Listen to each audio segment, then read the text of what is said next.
Lin Shi and Qi Yun were completely different. Qi Yun talked nonstop, chatting from morning till night, giving Lin Rongxuan absolutely no chance to get a word in. Finally, Qi Yun stood up to leave, not forgetting to say, "Cousin, it's getting late. You must be tired from your long journey. I won't bother you anymore. I'll come visit again tomorrow." After saying that, he looked at Lin Rongxuan. "It's obvious my cousin wants to rest. You're an outsider. What are you still standing there for?" Lin Rongxuan took a few deep breaths to suppress the urge to beat Qi Yun up. He stood up, forcing a smile. "All right then, get some good rest. Uncle will come see you tomorrow." Lin Shi waved his hand dismissively as a send-off. He couldn't even be bothered to respond to this, Uncle Lin. Qi Yun also smiled and said, "Cousin, I'll come see you tomorrow." Qi Yun and Lin Rongxuan left the Crouching Dragon courtyard one after another. Qi Yun walked in front, humming a tune on the way back, clearly in a great mood. But just as he turned a corner, a black object suddenly fell from the sky. Qi Yun looked closely. It was a sack. Well, to think there's actually someone in this base who dares to ambush me. Instead of getting angry, Qi Yun laughed. He raised his hand, ready to draw his weapon and teach this blind fool a lesson. But a second later, before he could even react, he took a heavy blow to the head. His vision went black. He was knocked out cold. Before going to sleep, Lin Shi let Hua out to stand guard. After a rare, good night's sleep, Lin Shi woke up early and left the house. By the time Lin Rongxuan and Qi Yun arrived, he was already heading straight for the Underground Scientific Research Institute. The guards in charge of the upper-level gate today happened to be the same old crew. Seeing Lin Shi after such a long time, the guards' eyes widened as they shouted in unison, "Officer Lin." Lin Shi only gave them a passing glance. Someone immediately used their ID card to open the door for him. With that kind of attitude, there was no need to check his identity. The former captain of the guard who had insisted on checking Lin Shi's ID was already dead. Lin Shi took long strides into the elevator heading down to the Underground Institute. He quickly arrived at the institute's courtyard and went straight to find Old Man Li. Li Xinke had been toiling away in the lab for days. The old man, whom he hadn't seen in a while, was still full of energy, loudly berating a researcher in a white coat with a booming voice. "My Wu, I taught you clearly last time. To react with this metal, you just need to add 0.3 grams of the powder material. What kind of nonsense are you spouting?" "I am sorry, Professor.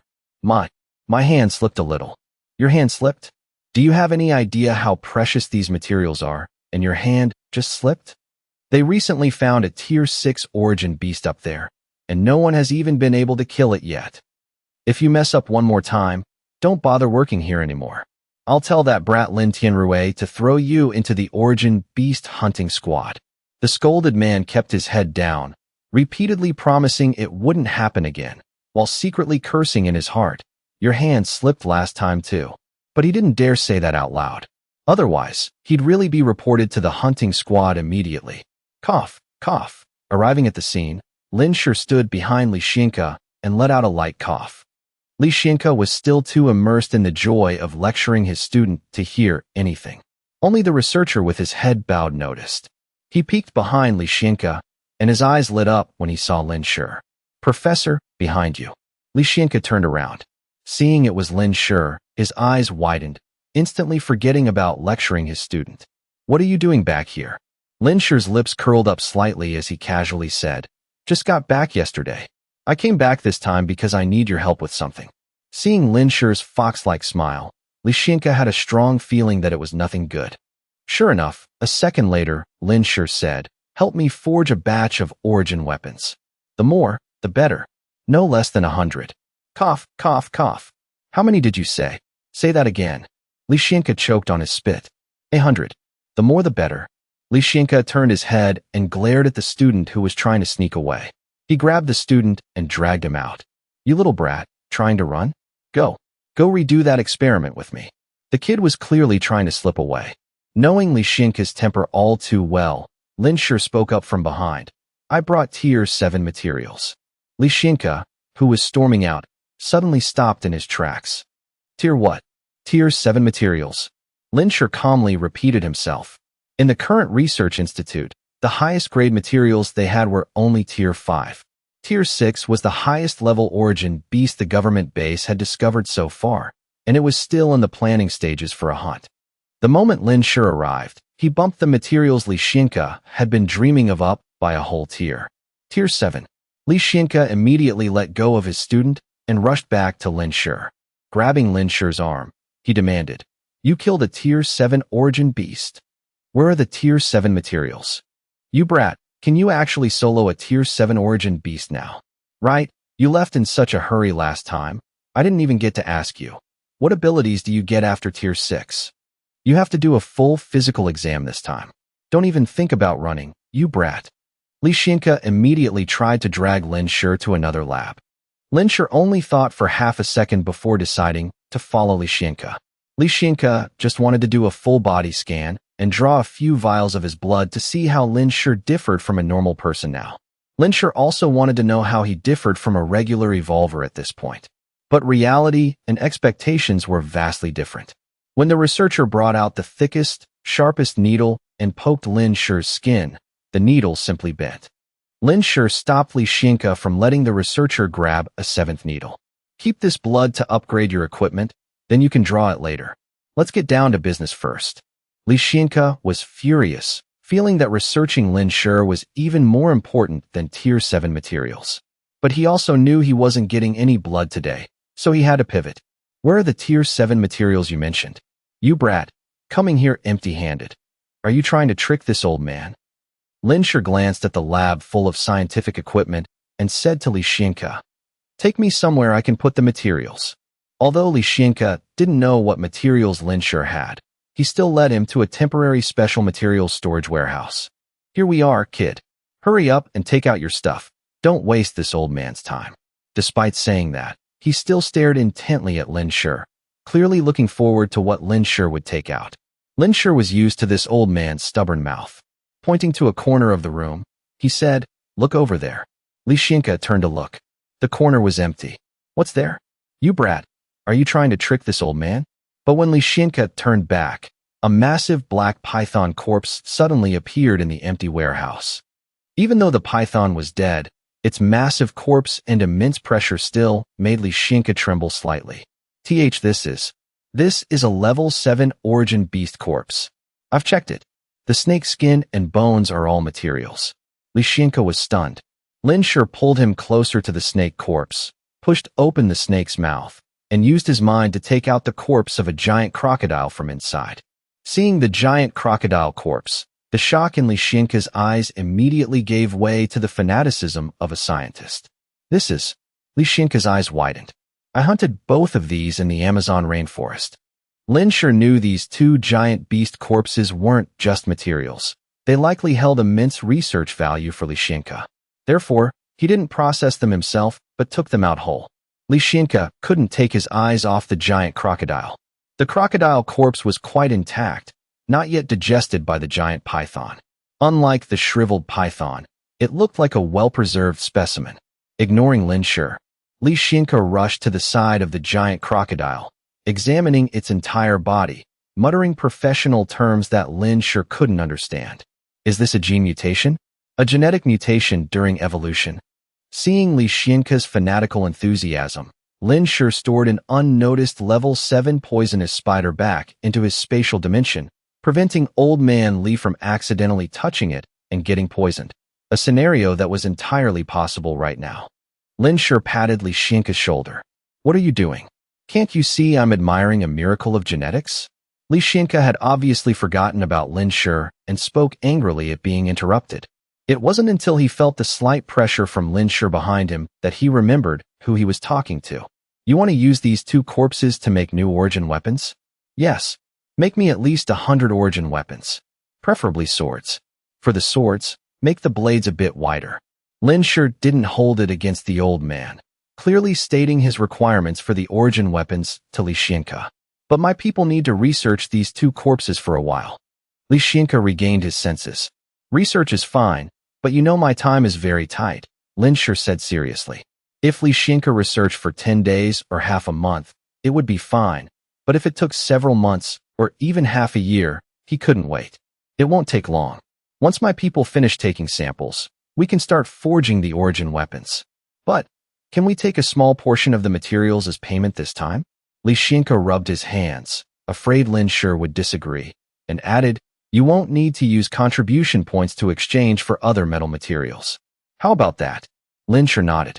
At least 100 swords. All according to the dimensions I requested. And don't get greedy with the materials. Even though he knew level 7 materials were almost priceless, giving a portion as payment to someone like Li Xinke, who held the most advanced forging technology, was an easy choice. He had already used the cornucopia to copy all the functions of those corpses. He stored the copies in his own space. The ones he took out were just copies. If anyone dares to skim on the materials, I'll deal with them first. Hearing Lin Shi agree, Li Xinke was overjoyed and told him, give me a few days to prepare the extra materials. You can go back first. Immediately after, he hurriedly found his students, ordering them to suspend most of their current work to focus on researching the 2 giant beast corpses. Lin Shi shook his head, knowing it would take at least 10 days before Li Xinke could start forging the origin weapons, and turned to leave the research institute. On the way back, he saw a familiar figure waiting at the institute's gate. It was Li Wei. Sir, the chief wants to see you in his office. Lin Shi nodded and quickly headed to Lin Tianrui's office. There were already many people in the room, seemingly waiting for someone. Seeing Lin Shi enter, Lin Tianrui laughed heartily. Brother Lin, you're here? Have a seat. I have something to discuss with you.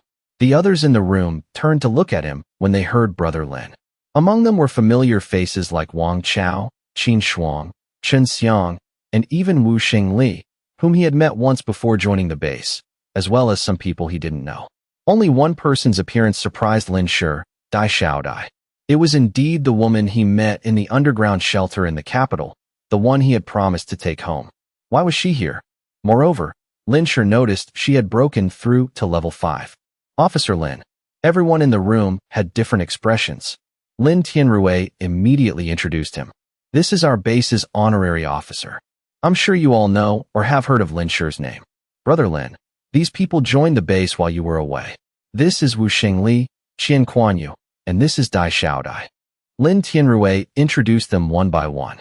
Qian Kuanyu joined 3 months ago, while Dai Xiaodai arrived in Sha City 2 months ago.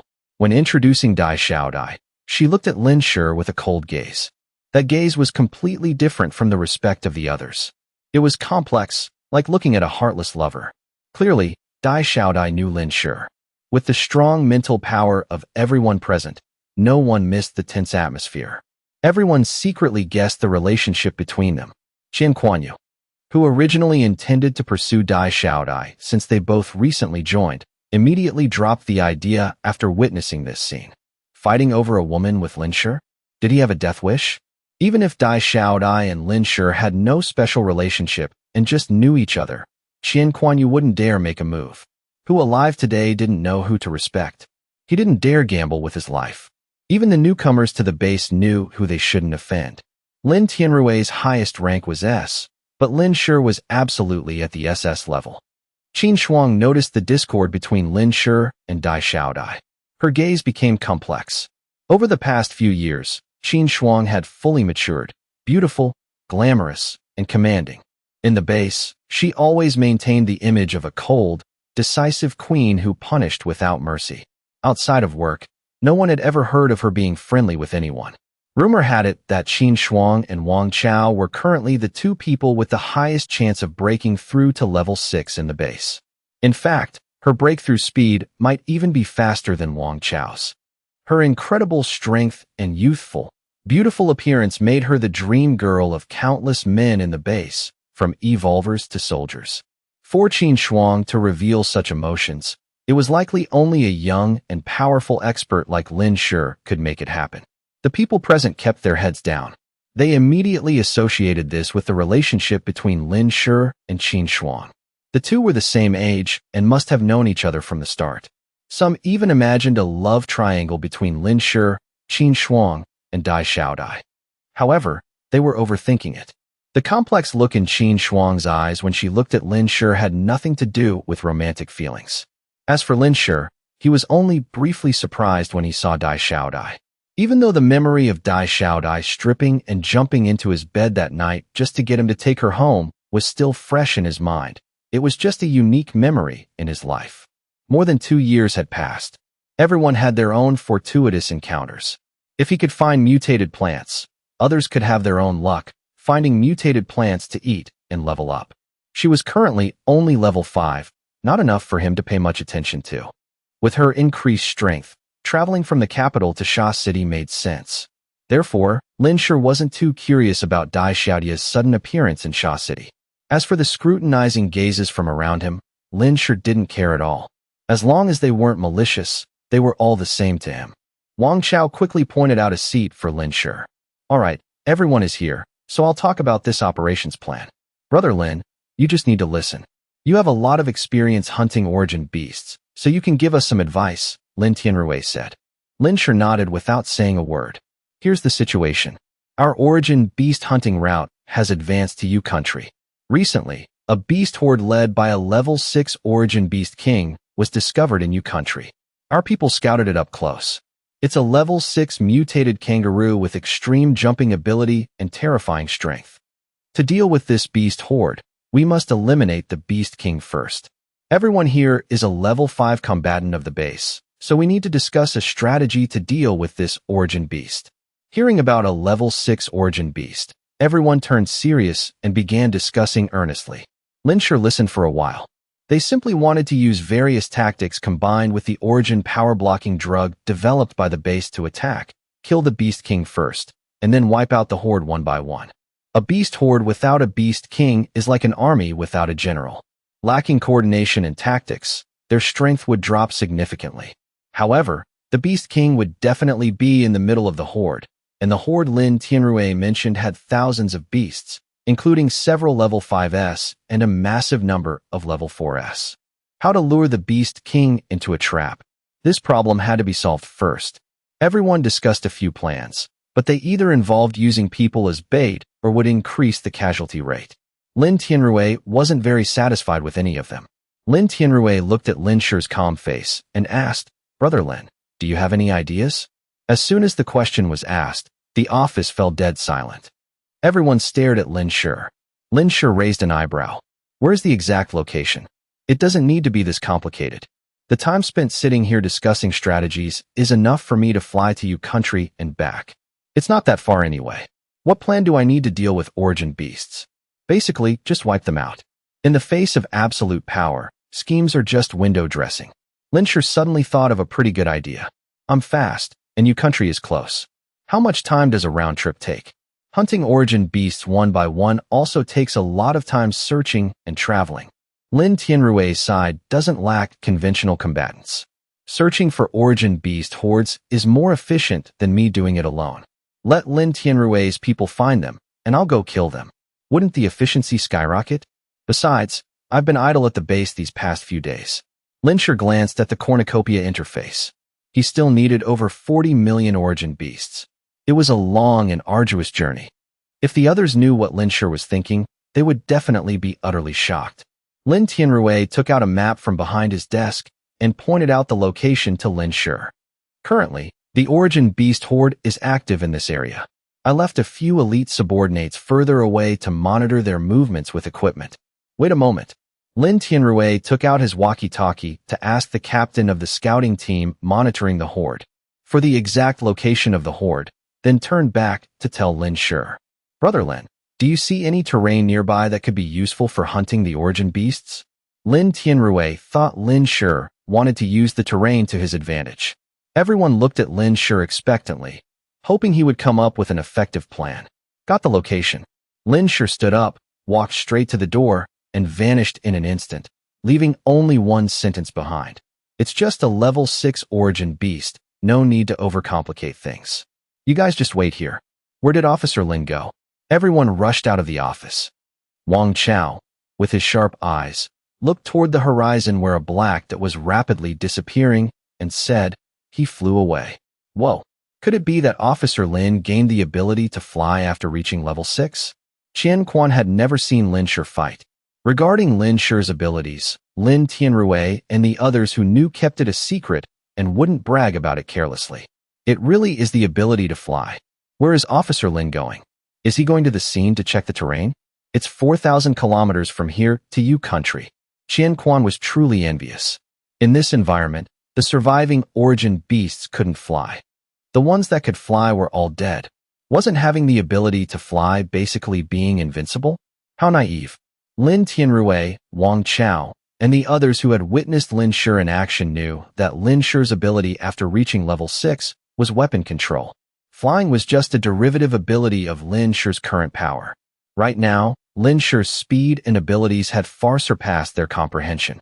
Wang Chao watched Lin Shi disappear over the horizon, the strong faith in his heart growing a few degrees. Qin Shuang felt the same. Wu Xingli was a bit dazed. Did Officer Lin really go to Yu country, leaving us here to wait for him? Wang Chao suddenly had a thought. Could it be that Lin Shi went to Yu country to kill the origin beasts? Lin Tianrui thought that was highly possible. He thought Lin Shi would propose a strategy, but he didn't expect Lin Shi's plan to be himself. That was exactly Lin Shi's style. Officer Lin told us to wait a bit. He's probably finding a way to come back. Qian Quan said with a lack of confidence. How could he directly go to Yu country to wipe out a horde of thousands of origin beasts and leave us here to wait? Then we'd have to wait for days and nights. The more Qian Quan thought about it, the more unfeasible it seemed. The distance from here to Yu country was over 4,000 kilometers, making it an 8,000-kilometer round trip.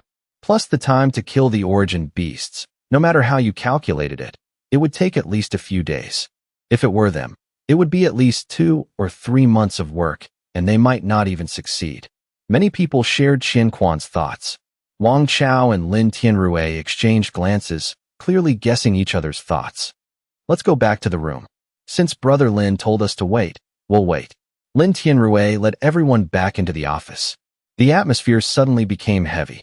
Everyone didn't know whether to continue discussing the level 6 origin beast horde or talk about something else. Lin Tianrui coughed lightly, breaking the silence, preparing to change the subject first. Because Lin Tianrui felt that Lin Shi seemed to be going directly to complete the mission of hunting this beast horde.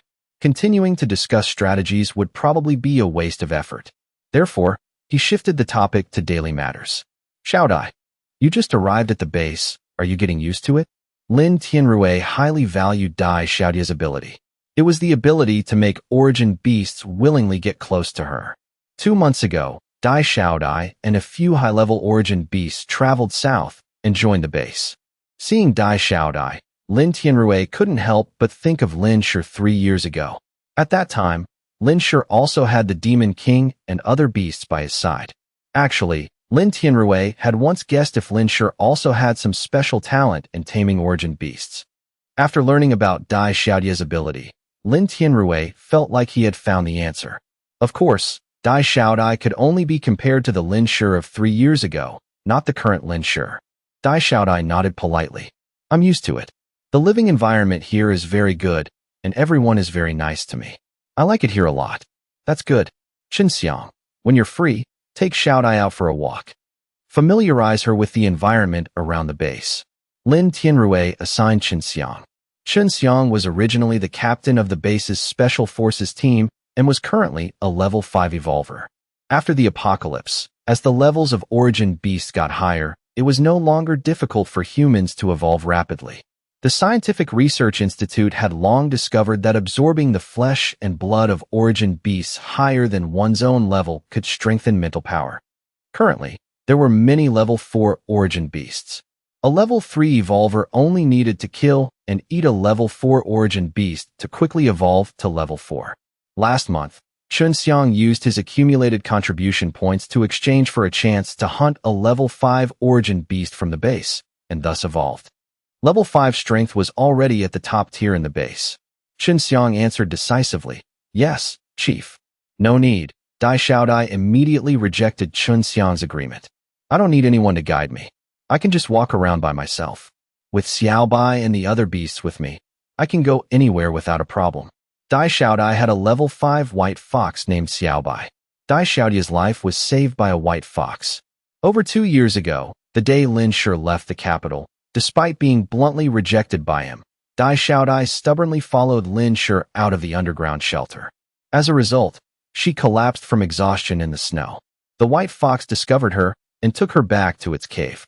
It was also the white fox that hunted beasts for Dai Xiaodai to eat, helping her survive and rapidly advance from level 2 to level 5 over the past 2 years.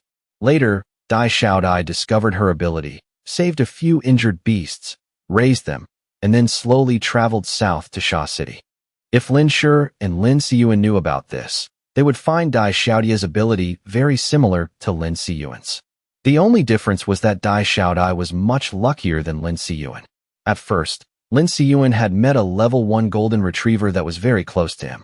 Unfortunately, that dog didn't live long with Lin Siyuan. Before it could grow up, it was killed, and Lin Siyuan was captured by that tribe to be a slave. But if Lin Siyuan were given the choice again, he would still choose the same path, because at the end of that path was Lin Shi. Dai Xiaodai's refusal gave almost no face to Lin Tianrui. Qian Quan and the others looked at Dai Xiaodai with astonished eyes. Did this woman have no brains?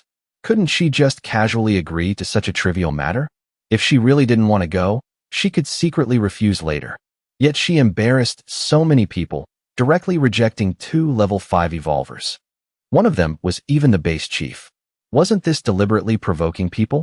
Qian Quan's group, who didn't belong to the government and joined later, exchanged glances, seeing the mutual understanding in each other's eyes. Originally, they planned to band together to fight for greater benefits in the base, and naturally wanted to pull Dai Xiaodai in. Looking at it now, they had been too careless. I'm sorry, it's my fault. I prefer to be alone. Dai Xiaodai probably realized she had spoken too harshly and tried to make an excuse. Actually, Dai Xiaodai looked down on the government base in her heart. Even the highest-ranking chief was only level 5. She herself had several level 5 beasts. If it weren't for the fact that the beasts outside were getting higher in level and she felt overwhelmed. Plus the environment in this base was quite harmonious, she wouldn't have stayed here. Dai Xiaodai loved beasts very much, and her life was saved by them. Therefore, she believed humans and beasts could live peacefully together. But the base's current policy was to hunt and kill all beasts in the world. Dai Xiaodai strongly disliked this policy. She originally intended to leave, planning to use this mission as an excuse to leave the base. She didn't expect to meet the man who brought her the greatest pain in her life 2 years ago right here. Not long after arriving, she learned there was a very powerful expert in the base named Lin Shi.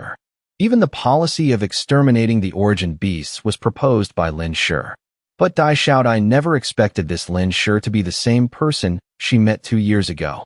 At first, Dai Xiaodai thought it was just the same name. She should have thought of it earlier. Seeing Lin Shi's eyes, Dai Xiaodai remembered that night over 2 years ago. She had stripped off all her clothes without any dignity and stood in front of Lin Shi, just begging him to take her home. That was the most humiliating and painful memory of her life. She thought that over the past 2 years, she had grown strong enough to be on par with that man. She even thought her strength, plus her pets, had surpassed Lin Shi.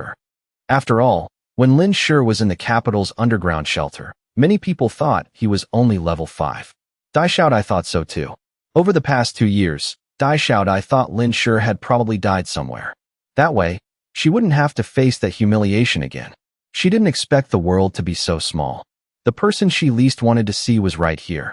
Everyone wants to forget the past, especially things that are unattainable. People often hope time will erase all traces, preferably so no one remembers them anymore. But the incident 2 years ago was the biggest stain in Dai Xiaodai's life. Lin Shi's appearance was like a reminder that she was still just a mediocre, lowly person. Lin Tianrui didn't understand Dai Xiaodai's thoughts. As the base chief, he wouldn't stoop so low as to bicker with a 20-something girl over a trivial matter. He laughed heartily, waved his hand, and said, "All right, go familiarize yourself on your own. If you need anyone's help, just tell me. I'll arrange it." Lin Tianrui found this girl a bit difficult, but if guided well, she was still a good person. Moreover, it was normal not to have any emotional attachment right after joining the base. Lin Tianrui was just being polite, but he didn't expect Dai Xiaodai to actually reply.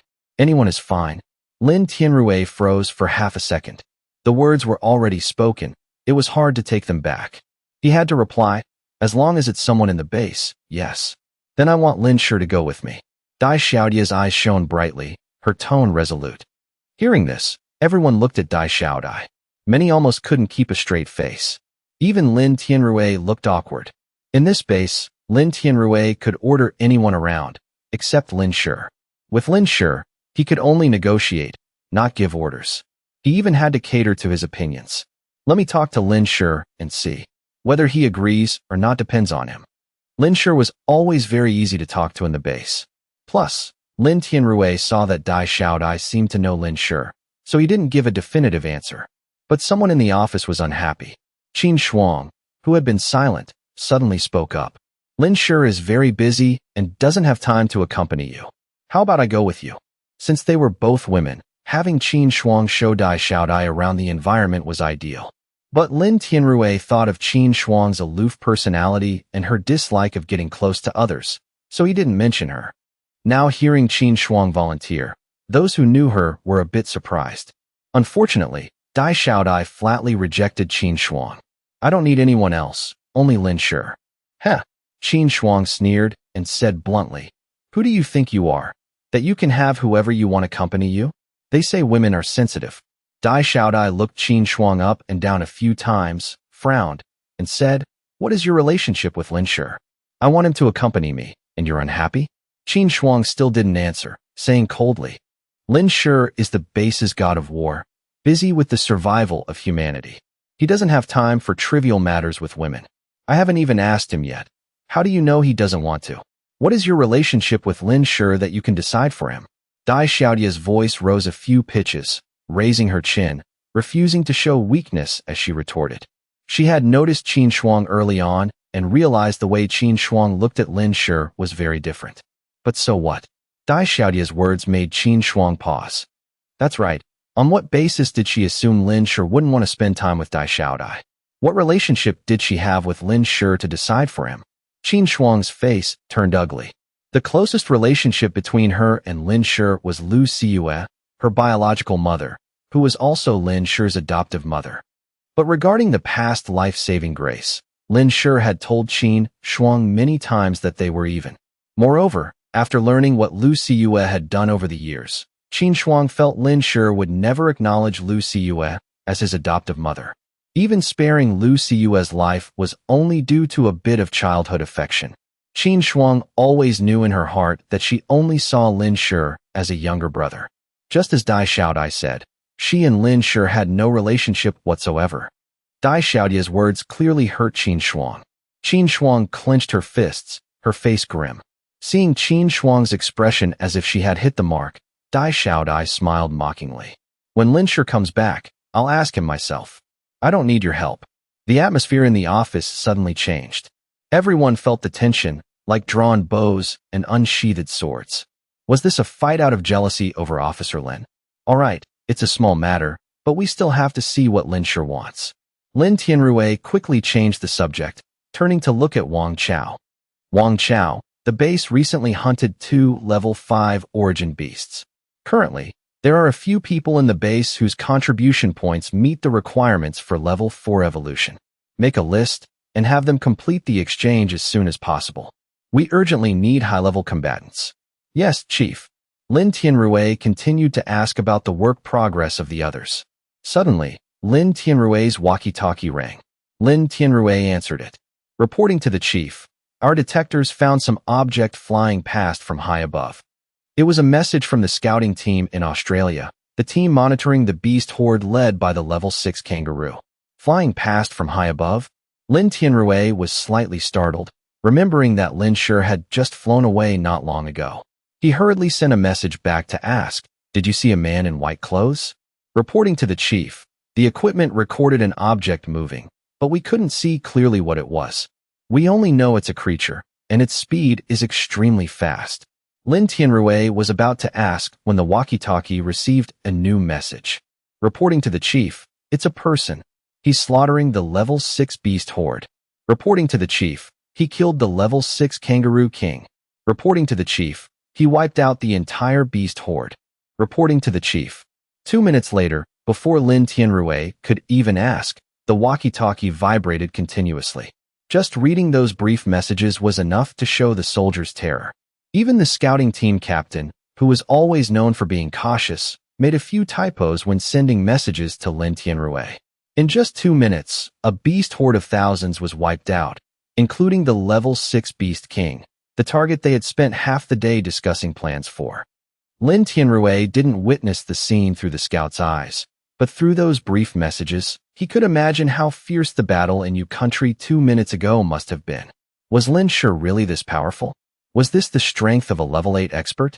In the office, everyone watched as Lin Tianrui suddenly took out his walkie-talkie, and then they saw him staring at it intently.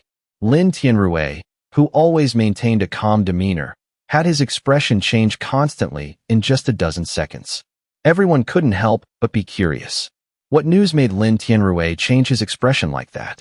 But they didn't dare use their mental power to probe. They had to wait for Lin Tianrui to put down the walkie-talkie and tell them.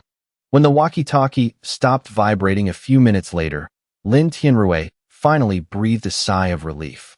He carefully put away the walkie-talkie, looked around the office, and met everyone's curious gazes. I just received news from the Yu country scouting team. Lin Shi has arrived in Australia. What? That fast? Someone blurted out before Lin Tianrui even finished speaking. After speaking, he realized he was being rude and quickly apologized. The others didn't say anything, but their hearts were also in turmoil. Over 4,000 kilometers, and he arrived that fast? How long had he been gone? Not even half an hour. Is this a speed a human can achieve? Or is it flight speed? Lin Tianrui didn't mind the person who just interrupted. Nowadays, power in the base had gradually shifted to young experts. The seniors from the capital had retreated behind the scenes. It wasn't that the old generals were incompetent, but the apocalypse had lasted for over 3 years. Everyone knew that in the apocalypse, the strong made the rules. Without the strength to control others, subordinates would easily become dissatisfied and even stab you in the back. No strong person wanted to be a subordinate. Up to now, even Lin Tianrui felt his power falling short of his ambitions, let alone those old chiefs whose potential was exhausted. Therefore, Lin Tianrui was very tolerant of these experts. He continued, he is on his way back. Everyone breathed a sigh of relief. Although most people didn't expect Lin Shi to personally go to the scene to check the situation, hearing Lin Tianrui say he was on his way back, everyone let out a sigh of relief for some unknown reason. It turned out Officer Lin just flew over to take a look, not the absurd scenario they had imagined. They actually thought Officer Lin went directly and wiped out the entire beast horde. But would that make sense? If, in the time it took to chat and drink a pot of tea, Lin Shi finished a job that would take their team months, wouldn't they be completely useless? But life is unpredictable, and accidents happen. They rejoiced too soon. Lin Tianrui only paused for a second to let everyone digest the information, then continued. At the same time, Brother Lin Shi has wiped out the entire beast horde. Your focus can now shift to other tasks. Someone accidentally dropped a stainless steel cup. Qian Quan jolted awake, hurriedly lifting his jaw that was about to hit the floor. Chief, did I hear that right? You said Officer Lin wiped out the beast horde? Including that giant level 6 kangaroo king? Wu Xingli raised his hand in a daze, cautiously confirming with Lin Tianrui. Lin Tianrui observed everyone's reactions. Except for Wang Chao and Qin Shuang, who were slightly calmer, everyone else was deeply shocked by the news. Initially, Lin Tianrui himself was so dizzy from the news that it took him a while to recover. Seeing that others were even more shocked than him, he nodded in satisfaction and said proudly, "You didn't hear wrong. Officer Lin wiped out the entire beast horde. Not a single one escaped." Lin Tianrui didn't go into details that involved Lin Shi's abilities, which he couldn't conveniently disclose. He directly sent a top-secret order to the scouting team in Australia, asking them to process the beast corpses on the spot, and asked Wang Chao to immediately send people to bring the corpses back from Yu country.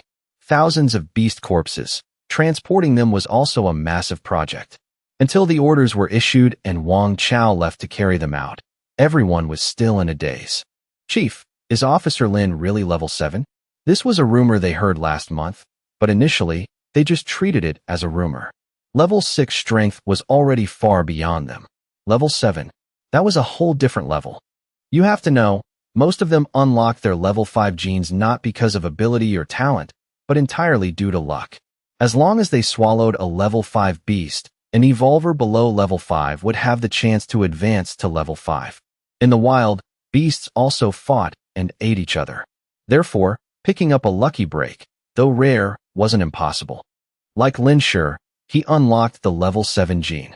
Could it be because he swallowed a level 7 beast? How could that be possible? Wouldn't a level 6 evolver encountering a level 7 beast be seeking death? But if it wasn't from swallowing a level 7 beast, then how terrifying was Lin Shi's talent? Everyone didn't dare to imagine. Faced with everyone's doubts, Lin Tianrui felt there was no harm in admitting it. After all, Lin Shi's actual combat power was too strong. He couldn't just say he was level 8. Level 7 was also a way to hide it. Level 7 strength was enough to stun everyone. You guessed right.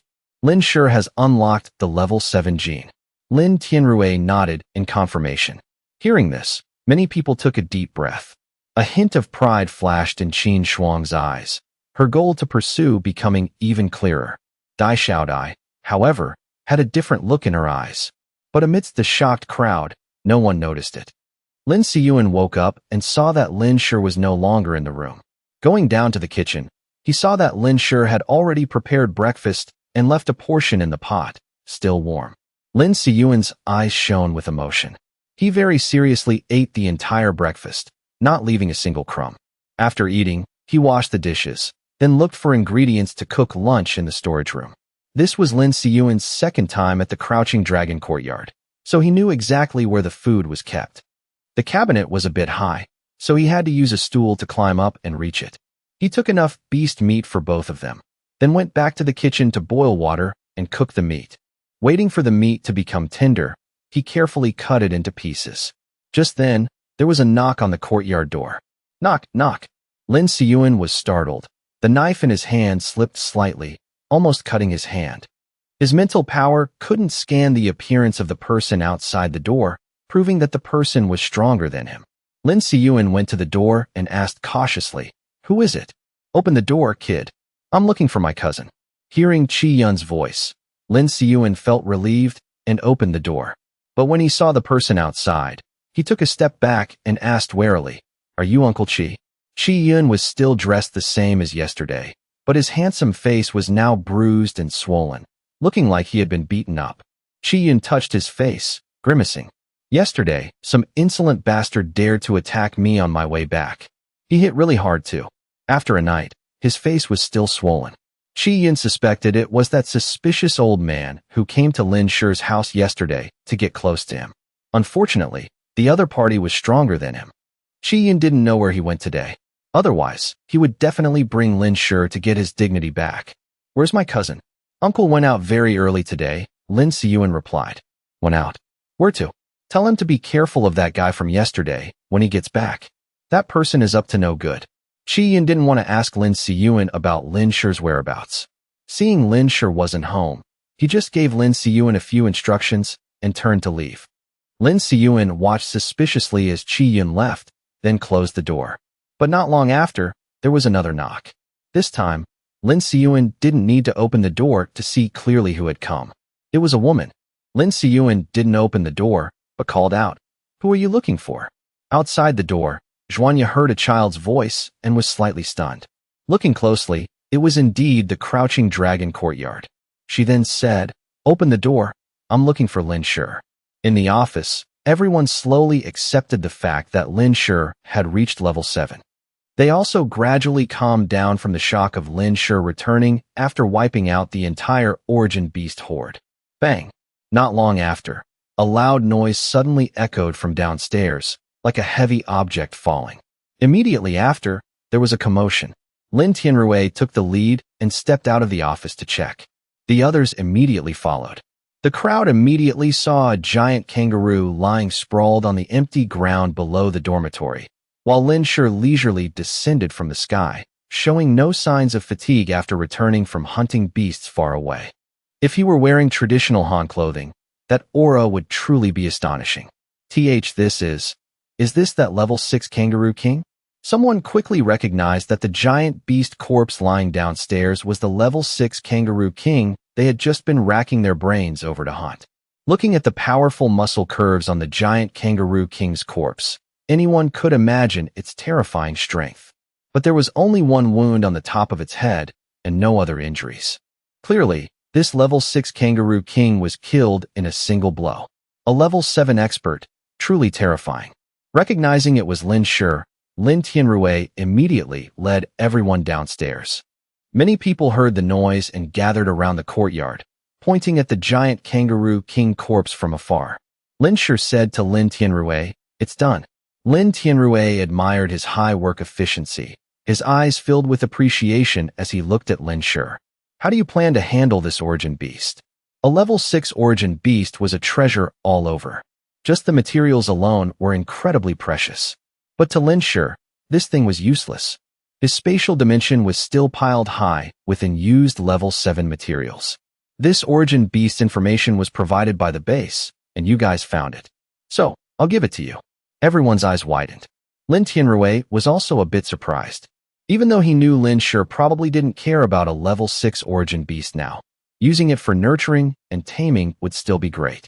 Lin Tianrui didn't know that currently, besides upgrading the Demon King and restoring the Little Vine's strength, Lin Shi didn't actively upgrade any other origin beasts. A level 6 origin beast, to Lin Shi, might only have a slight use in upgrading Lin Siyuan.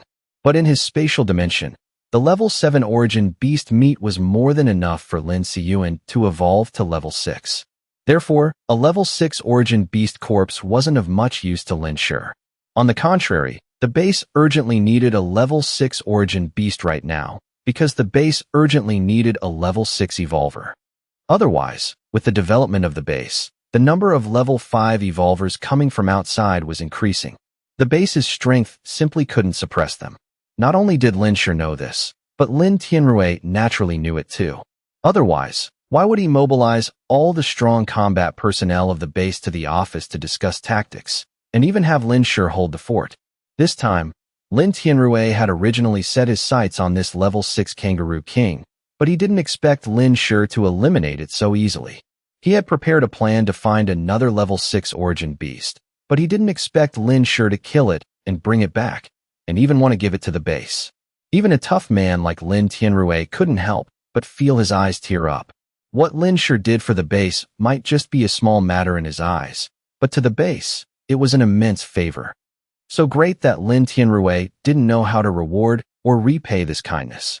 Lin Tianrui tried to suppress his emotions to avoid losing face in front of everyone, but his voice still trembled slightly.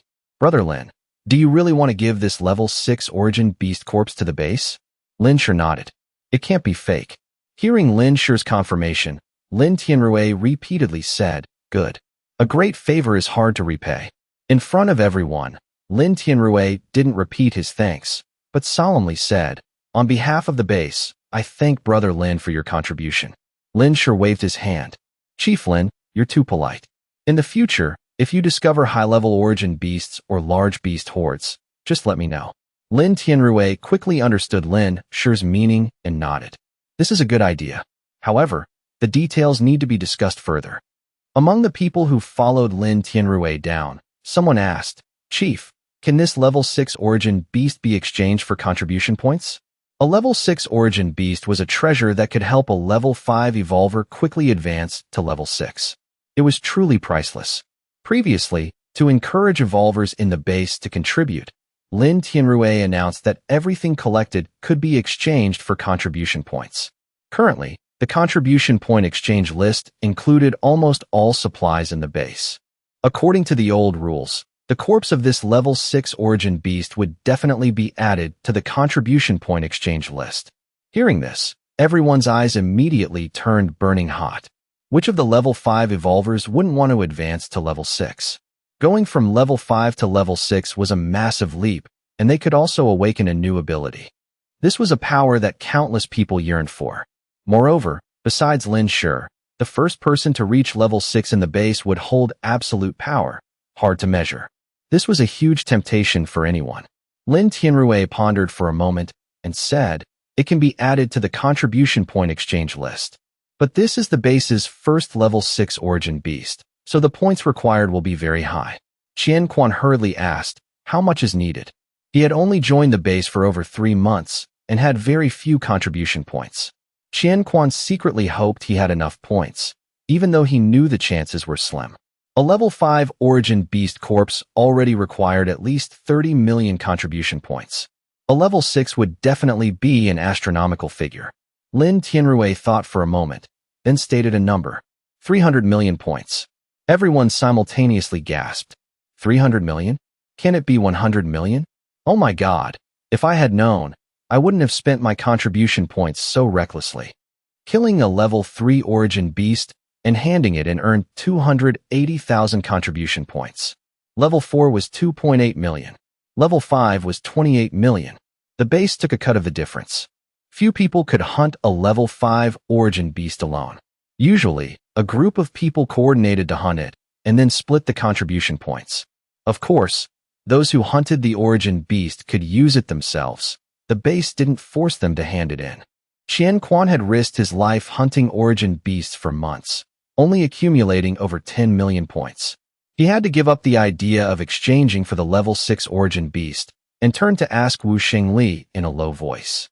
Brother Wu, how many contribution points do you have? Wu Xingli looked at the level 6 kangaroo king with greedy eyes, but his contribution points, unfortunately, were only over 40 million. Still far off. Wu Xingli had previously exchanged for 2 level 5 origin beasts to advance to level 5. How could his contribution points be enough? 300 million contribution points. Unless you had been striving in the base for 3 years without exchanging any points, and had an extremely outstanding record. Lin Tianrui had enough points, but he wasn't sure he could advance. Therefore, he wanted to yield this opportunity to someone else. As soon as Lin Shi offered to give the level 6 origin beast to the base, Lin Tianrui thought of 2 suitable candidates, Qin Shuang and Wang Chao. Both had accumulated enough contribution points and were devoted to the base. Their talent for unlocking genes was even higher than his. They were the most ideal candidates. It was just a pity Wang Chao had just left the base to handle the origin beast corpses in Yu country. Lin Tianrui couldn't call him back in time in front of everyone. So that only left Qin Shuang. Muttering that this kid Wang Chao still has bad luck, Lin Tianrui looked toward Qin Shuang. Qin Shuang knew she was the only one with enough points, so there was no competition. She stepped forward and said, Chief. Before she could finish, Dai Xiaodai beside her also stood up. I want to exchange for it. She just arrived at the base. Does she have enough contribution points to exchange for it? Don't say that. She has 5 tamed level 5 origin beasts and over a dozen level 4s. A live level 5 origin beast can be exchanged for over 28 million points. At the very least, it's 40 million. If she decides to hand them all over to the base, exchanging for 300 million points isn't impossible. Wait, did she hunt the level 5 origin beasts herself? Gathering 300 million contribution points in a short time really isn't hard. Is Dai Xiaodai that strong? Dai Xiaodai clearly heard the whispering. She revealed a smug look. Of course, she couldn't use Xiao Bai and the other beasts to exchange for contribution points. Currently, she had over 20 million points. That was from casually hunting a few level 5 origin beasts over the past 2 months and handing them in to improve her quality of life. Just give her a month. No, half a month would do. She would definitely gather 300 million contribution points. By then, she would step into the ranks of level 6 evolvers. Dai Xiaodai secretly glanced at Lin Shi. Lin Tianrui frowned. Dai Xiaodai wasn't on Lin Tianrui's list, but Lin Tianrui acknowledged her potential. It was just that for the first level 6 origin beast, Lin Tianrui believed it had to be given to someone he trusted. But he couldn't bluntly refuse Dai Xiaodia's request in front of everyone. Otherwise, it would show favoritism. Qin Shuang understood Lin Tianrui's dilemma and took the initiative to step forward and say to Dai Xiaodai, you also want to exchange for this level 6 origin beast? Do you have 300 million contribution points? Dai Xiaodai refused to back down. Even if she didn't have the points, she could earn them. If I don't have them, do you? I hope the base gives me a chance for fair competition. Qin Shuang's face turned cold. What do you mean by that? Don't you understand what I mean? I doubt you even have 300 million points. Are you relying on your status as the chief's trusted aide to seize this level 6 origin beast? Dai Xiaodai spoke loudly. Her voice was heard not only by the people around, but also by the survivors watching in the square. Actually, Dai Xiaodai wasn't sure if Qin Shuang had 300 million contribution points. She only said that to increase her chances of getting the level 6 origin beast. After all, as long as she said that, Qin Shuang wouldn't be able to rely on her status as the chief's trusted aide to fake contribution points. But Dai Xiaodai still didn't fully understand the operational mechanism of the official base. Since its establishment, the official base had always applied fair and just rules to maintain operations. Even if Lin Tianrui favored Qin Shuang, he wouldn't actively do anything to show favoritism toward her. Hearing this, Qin Shuang's face filled with anger. This statement not only slandered her, but also questioned the transparency of the base's contribution point system. It even questioned Lin Tianrui's fairness as the chief. If this matter was spread by someone with malicious intentions, it would cause massive damage to the reputation of the base and Lin Tianrui himself. Look at this Dai Xiaodai. Her heart was truly malicious. Qin Shuang didn't lose her temper in front of everyone, but looked directly at Dai Xiaodai and said, "Dai Xiaodai, right? I hope you can think more carefully before you speak. First, I have 300 million contribution points. Since the base was newly established, I joined the regular forces and participated in many dangerous missions, which is why I accumulated so many contribution points. Over the past 3 years, I've barely used my contribution points, which is why I could accumulate so much. Second, every contribution point transaction has a specific time record and specific task category. Just check it, and it will be clear. There is absolutely no falsification. Finally, you only joined 2 months ago. What makes you think you can compete for this level 6 origin beast?" Actually, Lin Tianrui was also a bit angry after hearing Dai Xiaodia's words, but he didn't show it. Seeing Qin Shuang not getting angry but explaining each point clearly, Lin Tianrui secretly nodded. She truly lived up to being the person he always valued. Dai Xiaodai really didn't expect Qin Shuang to have 300 million contribution points. She was momentarily speechless, standing frozen in place. After all, the others didn't have that much. Qin Shuang was young and didn't look that strong. So how could she have so many contribution points? Everyone else had to spend contribution points to level up or for daily use. But Qin Shuang didn't need to. Previously, Dai Xiaodai leveled up too fast and was a bit complacent. She felt that even the chief in the base was only level 5, not worth her paying much attention to the base's situation. Many times, if she had taken the time to understand the base's situation upon entering, she wouldn't have asked such a stupid question. She also wanted the corpse of this level 6 origin beast too much, so she only saw what was right in front of her. When she discovered Lin Shi's strength was much greater than hers, Dai Xiaodai lost her composure. Qin Shuang had always been considered a model employee in the base. Despite being young, she was very ruthless when hunting origin beasts. Moreover, Qin Shuang's leveling up relied entirely on her own abilities. She never used many contribution points to exchange for leveling items.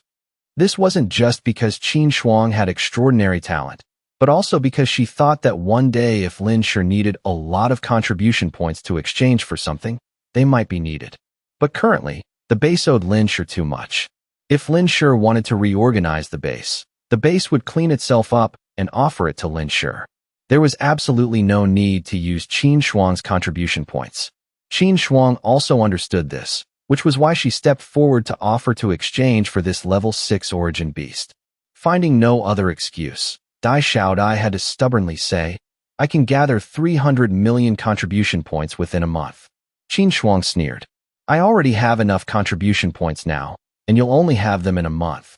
Then you can come and exchange in a month. This level 6 origin beast belongs to me first." Dai Xiaodai glared at Qin Shuang, but still unwilling to give up. "Chief Lin, if you give me another month, I am willing to fully join the regular base and obey your orders." Evolvers joining the regular base could be freelance members or fully join, but they absolutely had to obey the base's orders and couldn't leave the base without permission. Initially, Dai Xiaodai only planned to rest at the base for a while and didn't think about fully joining. But for the chance to become a level 6 evolver, Dai Xiaodai decided to join. With her strength, as long as she decided to join the base, Lin Tianrui had no reason to refuse. Lin Tianrui frowned, deep in thought. Qin Shuang glanced over. Actually, she didn't necessarily have to fight for this level 6 origin beast. It was just that among the people present, only she had accumulated enough contribution points, so Qin Shuang spoke up. She also didn't expect Dai Xiaodai to dare compete with her. Even if she didn't get this one, Qin Shuang had just heard Lin Shi and Lin Tianrui talking and knew Lin Shi was about to participate in the base's origin beast hunting plan. Therefore, there would definitely be a second and third level 6 origin beast corpse in the base soon. She didn't understand if Dai Xiaodia's brain wasn't working right, constantly opposing Qin Shuang, or if she was blinded by the level 6 origin beast corpse in front of her, fighting for it by any means necessary. She really didn't know how this kind of person had survived until now. Qin Shuang didn't know that Dai Xiaodai was initially lucky enough to be taken in and protected in the capital's underground shelter. Later, she met Lin Shi and almost died outside, then was luckily saved by an origin beast. Then, through many interactions with origin beasts, she survived until now. Dai Xiaodai surviving until now wasn't due to brains or strong power, but entirely due to the word luck. If Dai Xiaodai had a bit of brains, she wouldn't have thought of tagging along after being rejected by Lin Shi, planning to go home with him, and then almost dying outside before getting very far. Lin Tianrui thought for a moment, and finally decided to compromise. I know most people here want to exchange for this level 6 origin beast, so I'll set a time limit as follows. Within half a month, anyone who accumulates 300 million contribution points can exchange for this origin beast. If more than 2 people have enough points, a friendly match will be held to decide who gets to own the origin beast. No weapons or battle beasts are allowed in the duel. The destination is the forest. The others thought they had lost their chance. They didn't expect that because of Dai Xiaodai causing a scene, they still had a chance. It truly was a light at the end of the tunnel. Even though they despised Dai Xiaodia's thoughtless actions, she helped them fight for benefits, so she could still be considered a good tool. Immediately, the looks directed at Dai Xiaodai were no longer hostile. In the apocalypse, there were no absolute enemies or absolute friends, only absolute interests. To survive until now, no one had a pure heart. Being willing to sacrifice oneself for others, for personal gain, was human nature in the apocalypse. Hearing Lin Tianrui finish, Dai Xiaodai was overjoyed. She immediately said, "I will definitely earn 300 million contribution points within half a month." She believed that with her ability to tame and hunt origin beasts, her speed would be many times faster than others. Gathering 300 million contribution points in half a month was something only she could do. She also believed that as a woman, she was absolutely not inferior to Qin Shuang. After speaking, she was about to turn and go hunt beasts to earn contribution points. But at this moment, Lin Shi, who had been sitting and watching the show the whole time, suddenly spoke up. "Wait." Lin Shi glanced at Dai Xiaodai, then looked at the rejoicing people, those level 5 evolvers. He poured a bucket of cold water on them. "This origin beast, I'm not giving it to the base." "What? Not giving it?" Hearing this, the crowd's expressions changed drastically. No one expected that after Lin Tianrui had agreed, Lin Shi would say he wasn't giving it. Could it be that Lin Shi regretted it? Dai Xiaodai bit her lip tightly, looking dissatisfied. She had finally fought for the chance to compete for the level 6 origin beast, yet Lin Shi said he wasn't giving it to the base. Lin Shi didn't even spare a glance at Dai Xiaodai. He already disliked this woman. After 2 years of not seeing her, she was no better than when she was in the capital. It seemed the apocalypse hadn't taught her how to be a decent person, but this had nothing to do with Lin Shi. Lin Tianrui was slightly stunned. He didn't think Lin Shi was reluctant or couldn't bear to part with it, but immediately thought of the possibility that Dai Xiaodia's words or he himself had angered Lin Shi. In fact, Lin Tianrui guessed right. Lin Shi did feel annoyed. He knew a base chief, especially an official chief, had to be fair and just. But Lin Tianrui's way of being a chief made him feel wronged. If he wanted to give it to Qin Shuang, why couldn't he? "Brother Lin." Lin Tianrui looked at Lin Shi cautiously. Lin Shi nodded at Lin Tianrui. He wasn't taking his anger out on him, but comforting him. "I didn't make it clear. Giving this origin beast to the base isn't wrong, but it's not for just anyone." Hearing this, a bad premonition rose in Dai Xiaodia's heart. Lin Shi looked toward Qin Shuang. "This level 6 origin beast, I'm giving it specifically to Qin Shuang." Giving it to Qin Shuang? Everyone's hearts jumped. Giving it meant she didn't need 300 million contribution points. Those who felt disadvantaged had their first reaction in their hearts. On what basis? The others were fine. After all, it was hard for anyone to gather 300 million contribution points in half a month. But Dai Xiaodai was almost there. She had fought hard for the treasure, yet in Lin Shi's eyes, it was something he could casually give away. Moreover, he could give it to whoever he wanted. This made Dai Xiaodai's actions look ridiculous. On what basis? Dai Xiaodai thought so, and said it bluntly. Didn't you say earlier you were giving it to the base? If it was given to the base, Dai Xiaodai still wanted to use her old trick to deal with Lin Shi. But Lin Shi wasn't Lin Tianrui. He didn't buy that trick. Lin Shi didn't wait for Dai Xiaodai to finish speaking when a powerful origin power surged toward her like a massive wave. Over the past 2 years, Dai Xiaodai had always relied on the white fox and other origin beasts to lead the way, avoiding the territories of high-level origin beasts. It had been smooth sailing, and she had never endured such terrifying pressure. This pressure reminded her of that night 2 years ago. Lin Shi, with murderous intent filling the sky, coldly told her to get lost. And at this moment, the fear was even greater than 2 years ago. Dai Xiaodai only felt her knees go weak. With a thud, she involuntarily knelt on the ground. Her eyes were vacant, her face filled with extreme terror. A look of mockery flashed in Lin Shi's eyes. He withdrew the pressure, looked around coldly, and said, "I'm not informing you. I'm declaring it. I killed this origin beast. I'll give it to whoever I want. Whoever is dissatisfied, feel free to step forward and speak." The crowd kept their mouths shut. Those who were initially dissatisfied hurriedly extinguished the fire in their hearts. In the face of Lin Shi's overwhelming power, who dared to be dissatisfied? This was the privilege of the strong. They could put pressure on Lin Tianrui, but they didn't dare put pressure on Lin Shi. Why couldn't Lin Tianrui just kill them directly? But Lin Shi could. Lin Tianrui noticed everyone's expressions, a hint of envy flashing in his eyes. If he had Lin Shi's strength, he wouldn't have needed to grind himself down all these years. He was truly jealous. He really wanted Brother Lin to be the leader. No, maybe just having Lin Shi as a sharp blade was enough. He'd let him handle that himself. Seeing no objections, Lin Shi was satisfied. This was the result he wanted. Did any random dog or cat think they could fight over his spoils? Did they think he was dead? Qin Shuang took a few deep breaths, approached Lin Shi, and said, "Thank you." Lin Shi waved his hand indifferently. "This is the portion of origin power you deserve." Qin Shuang thanked him again. "I still have to thank you. Otherwise, some ignorant fool would have snatched it from me." While thanking him, Qin Shuang didn't forget to mock Dai Xiaodai, who was still dizzy. Lin Shi said, "As long as you're strong enough, they won't dare to rob you next time." Qin Shuang nodded, completely agreeing with Lin Shi. This was the first time the two had spoken since the Lu Siyue incident. Without the previous awkwardness, communicating was much easier. "Oh right, before you left, Dai Xiaodai suggested to the leader that she wanted you to show her around the base. She said she just wanted some company. I'm asking on her behalf, do you agree?" Considering Lin Shi's personality, Qin Shuang couldn't help but kick her while she was down. Hearing this, everyone gasped. With Lin Shi's current temper, it would be a miracle if he agreed. This was clearly meant to embarrass Dai Xiaodai. Women sure hold grudges. Given Lin Shi's personality, he would definitely reject such a boring request from someone he disliked. Unsurprisingly, Lin Shi glanced at the stunned Dai Xiaodai, his eyes full of disgust. He said, "What makes her think she can make me accompany her? How could he agree to the request of such a stupid woman? Even if he wasn't cultivating or absorbing origin power, he had other things to do with his time.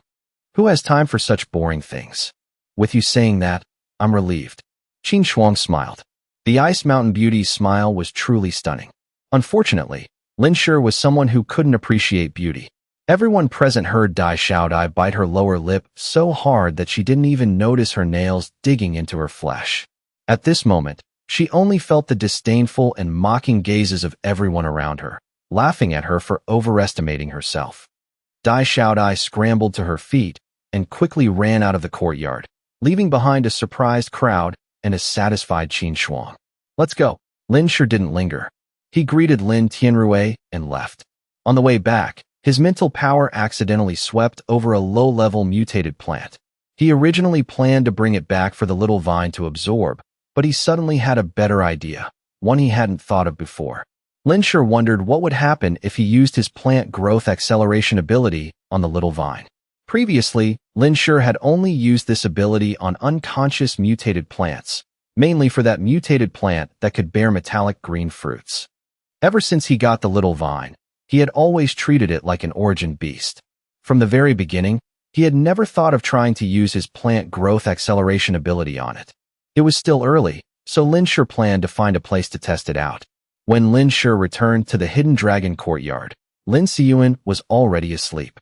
There was still a bowl of dinner left for him in the pot. Although the cooking seemed a bit clumsy, he could see the boy's care. After eating, Lin Shi washed up and sat down to meditate. Waking up the next morning, Lin Shi saw that Lin Siyuan was already up. The boy was messing around with something in the kitchen. When Lin Shi came downstairs, Lin Siyuan heard the noise and got a bit nervous. Hiding his hands behind his back, he said, "Uncle, you're awake. I'm making breakfast. It'll be ready soon." Lin Shi used his divine sense to glance behind Lin Siyuan. In the pot was braised meat. Lin Siyuan's hand had probably been cut by a knife while slicing the meat, leaving a small gash, and there was a blister on the back of his hand. The courtyard had been swept clean, and even the small path in front of the door had been cleared. It was clearly Lin Siyuan's doing. "You don't need to do these things next time," Lin Shi said. He was perfectly healthy. Having a 10-year-old child take care of him felt unnecessary. Moreover, these extra chores were just a waste of time.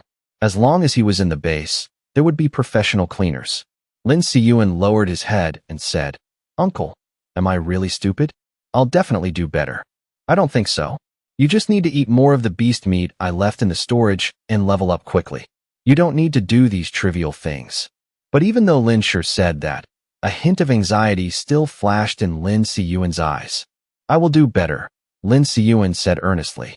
"You really don't need to. Right now, leveling up quickly is the biggest help you can give me." Lin Shi couldn't help but emphasize. Had he not made himself clear enough? Hearing the slight impatience in Lin Shi's tone, Lin Siyuan lowered his head again, looking flustered.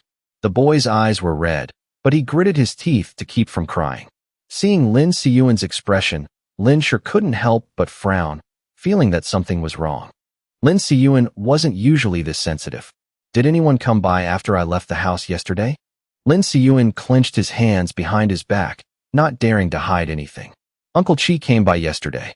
He looked like he'd been beaten up. He was covered in injuries. He told you to stay away from someone named Lin Rongshuan. Was there anything else?" After that, there was a woman. Lin Shi ignored Qi Yun and asked suspiciously, "A woman?" Lin Siyuan nodded. "That woman didn't give her name. She seemed to be looking for you. Seeing that you weren't home, she talked to me for a bit and then left." Lin Shi frowned even more. Among the women living around the square in the base, he only knew Qin Shuang. But Qin Shuang was with Lin Tianrui yesterday. Lin Shi couldn't figure out who it was for a moment, so he could only ask, "What did that woman say to you?" She said. Lin Siyuan was clearly a bit nervous, but under Lin Shi's gaze, he still lowered his head and recounted everything Zhao Ye had told him. He didn't dare hide anything from Lin Shi. Yesterday, Zhao Ye found out Lin Shi wasn't home. For some unknown reason, she approached Lin Siyuan instead. "Little friend, what's your relationship with Lin Shi?" Lin Shi had previously instructed Lin Siyuan that if anyone asked about their relationship, he should just tell the truth, as long as he didn't mention Lin Shi's abilities. So, Lin Siyuan replied, "Uncle saved me." "Then you're quite a lucky child." Zhao Ye sighed deliberately. "But it's a pity. In times like these, how can an orphan like you survive?" Hearing this, Lin Siyuan felt uncomfortable. He and his uncle lived together, so how could he be considered alone? "Uncle always takes me with him." "I live with Uncle," Lin Siyuan corrected her. Zhao Ye chuckled softly. "You and Lin Shi haven't been living together for long, have you?" By this point, Lin Siyuan didn't want to talk to this woman anymore and responded with silence. Zhao Ye leaned against the doorframe and said, "Silence means consent." Poor child. Lin Shi used to keep someone by his side too, but unfortunately, strong people like him won't tie themselves down. He can only make himself stronger. Anyone beside him who is no longer useful will be abandoned. "You're just a child. What can you do for him?" So pitiful. Zhao Ye's tone was full of hidden meaning. "Uncle won't abandon me." Lin Siyuan panicked a little. He didn't care about anything else. He only cared deeply about Lin Shi. If Lin Shi abandoned him, he would have nothing left. Why wouldn't he? It's not like it's his first time doing this. Seeming to realize her tone was off, Zhao quickly added, "Oh, my slip of the tongue. Why would I say that? I'm sorry, little friend. I talk too much. Just pretend I was never here." After saying that, Zhao smiled and prepared to leave. "Wait." Lin Siyuan called out to Zhao. "Who was the person you said uncle abandoned before?" Zhao looked around and said, "It's a man named Liao Pang. He used to be Lin Shi's subordinate. Many people in the base know this, not just me. It's not like I'm talking bad about Lin Shi behind his back." After saying that, Zhao left, leaving Lin Siyuan standing in the courtyard, his mind in turmoil. "So, just because she spouted some nonsense, you started doing chores to prove your worth?" Lin Shi's eyes narrowed. Hearing the displeasure in Lin Shi's tone, Lin Siyuan quickly looked up and waved his hands. "No, chores are just what I can do. I also want to eat the delicious food Uncle leaves for me, get stronger quickly to help Uncle. I'm doing all this willingly. Besides, if someone else did it, I wouldn't feel at ease." Lin Siyuan was extremely anxious. Amidst his panic was a deep earnestness. Deep in his eyes, there was also a trace of fear of being despised by Lin Shi, mixed with determination. Whether that woman's words were true or not, he didn't want to be seen as a burden by Lin Shi and abandoned. Seeing Lin Siyuan's cautious demeanor, a hint of anger rose in Lin Shi's heart. He wasn't angry at Lin Siyuan, but at that ignorant woman who came to sow discord in front of the boy. Lin Siyuan was lost in his thoughts, completely unaware that Lin Shi's gaze was gradually turning icy. After Zhao left, Lin Siyuan had left the hidden dragon courtyard and headed towards the villa area. There, after much difficulty, he finally confirmed Liao Pang's existence. People said Liao Pang used to be a fierce general under Lin Shi and was highly valued. However, Lin Shi hadn't seen Liao Pang in over 2 years. After gathering information that was no different from Zhao words, Lin Siyuan only felt a deep fear rising in his heart, enveloping his entire body, making it almost impossible to breathe. He was terrified that he would become the next Liao Pang. Ever since he asked Qi about every detail regarding his background, Lin Siyuan's original beliefs had completely collapsed. Ever since he found out he wasn't Qi's biological son, he had always assumed his parents had entrusted him to Qi's family. He believed that one day, his parents would come to pick him up. But the answer he got from Qi was completely different. He had been abandoned. Qi and his wife had signed a contract with the person who entrusted Lin Siyuan to them, agreeing to raise him safely until adulthood. But that person never said they would come back for him. Wait until Lin Siyuan grows up, let him fend for himself, live or die on his own. Those were the words that person had said.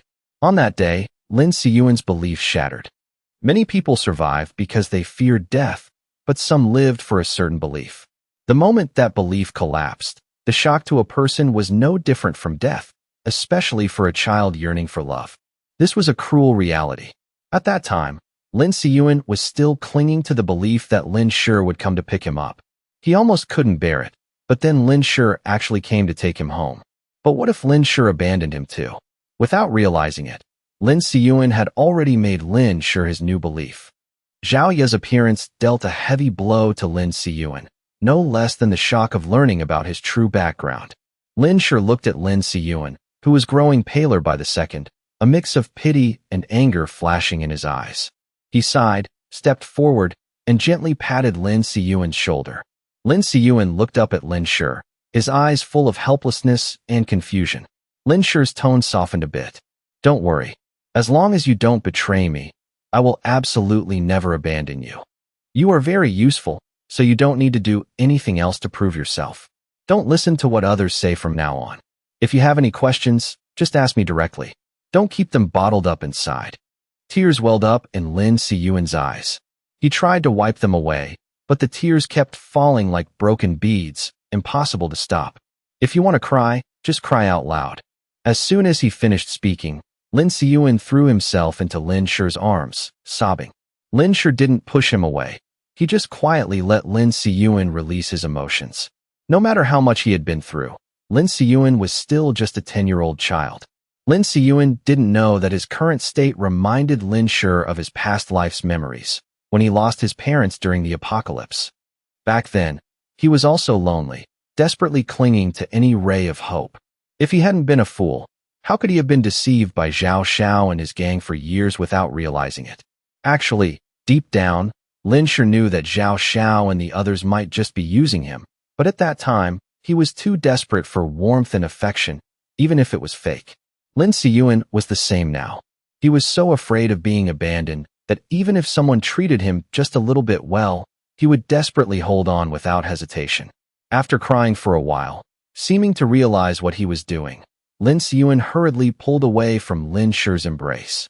He wiped his face vigorously and looked at Lin Shi nervously. "I'm so sorry, uncle. I rarely cry. I promise I won't cry anymore, and I'll listen to you. It's fine. If you want to cry in the future, just cry. Don't hide your emotions in front of me." Lin Shi patted Lin Siyuan, then told him the story of him and Liao Peng. There really wasn't much to say. Liao Peng's initial help to Lin Shi was entirely voluntary. Lin Shi had never promised anything, and the distance between them wasn't entirely one-sided on his part. There was also Zhaoya's interference. Now that Zhaoya came looking for him, was she regretting making Liao Peng keep his distance back then? Lin Shi sneered inwardly. How dare she play cat and mouse with him? This time, he absolutely wouldn't let Zhaoya off easily. Wipe your tears. Let's eat. After hearing Lin Shi's story, Lin Siyuan also realized his mistake. He should have asked Lin Shi directly instead of believing the words of a strange woman. Lin Siyuan nodded vigorously. He felt that Lin Shi's attitude towards him seemed different from before, but he couldn't quite put his finger on what was different. At this moment, Zhaoya, who was in a small room near the square, still didn't know that she was about to face disaster. After finishing a pitifully meager breakfast, Zhaoya threw her bowl on the table and was about to go out, but was stopped by Liao Peng, who was sitting at the same table. "Yeah, where are you going?" "I'll go wherever I want. Do I need your permission to go out?" Zhaoya planned to visit the Hidden Dragon courtyard again. She had originally wanted to find Lin Shi yesterday, but he wasn't there. The resentment built up over the past few months made her unable to hold back from saying things she shouldn't have. But Zhaoya thought it probably didn't matter. She was just speaking her mind. Besides, would Lin Shi really care that much about a kid he picked up? Given Lin Shi's cold and heartless nature, he probably just planned to bring him to the base and hand him over to someone else to raise. Zhaoya was partly right, but not entirely. The extent to which Lin Shi valued Lin Siyuan was something perhaps even Lin Shi himself hadn't fully realized yet. Liao Peng choked back his words, but didn't get angry. He knew Zhaoya's temper had changed a bit since she lost their child. He also felt guilty towards her. "Yeah, Peng just cares about you. He has no intention of controlling you. Look, you go out every day and do who knows what, and Peng never asks too much." A clear female voice rang out in the room. It turned out there was a third person present. The speaker was a pure and beautiful woman with fair skin. Her clear, dark eyes were like a pure, unearthly little flower, exuding an air of innocence and naivety. She was about the same age as Zhaoya, but her looks were far superior. The woman's name was Li Yihan, and she was currently Liao Peng's second wife. Not a replacement wife, but a second wife. The base encouraged reproduction and didn't strictly enforce monogamy. As long as you had the ability, the health, and could afford to support them, and there was no coercion involved. The evolvers in the base could find 3 or 4 wives. Hearing Li Yihan's choked-up tone, Zhaoya was furious. "Stop calling me sister all day. I'm not the other woman." Li Yihan had appeared a few months ago. Coincidentally, right around that time, Liao Peng was called by the Scientific Research Institute to cooperate in research and became a Tier 3 evolver. After becoming a Tier 3 evolver, Liao Peng stood a lot taller. That day, someone invited Liao Peng out for drinks. Whether out of joy or some other reason, he got dead drunk. It was late, so Liao Peng had to sleep over at someone else's place. As a result, when he woke up the next morning, he was in Li Yihan's bed. Because of this, Liao Peng was almost sued for raping a woman under the base's regulations. In the end, Liao Peng chose to take responsibility for Li Yihan and brought her home. Zhaoya suffered a severe mental breakdown because of this. Later, she accidentally fell down the stairs and miscarried. From then on, Zhaoya was no longer gentle and considerate to Liao Peng like before. Instead, she found ways to argue with Li Yihan every day, leaving Liao Peng caught in the middle, miserable and speechless. Hearing Zhaoya call her the other woman, Li Yihan's eyes turned red, and she cried pitifully, "Sister, I'm sorry. I know I stole Brother Pang from you, but I didn't mean to. Sob. I'm sorry." Liao Pang hurriedly comforted Li Yihan, then turned to persuade Zhao Ye. "Yihan has already apologized. That matter was my fault. Don't blame her. Yeah, please stop talking like that. It's very hurtful." Zhao Ye was so angry her chest heaved violently. She wished she could tear Li Yihan apart.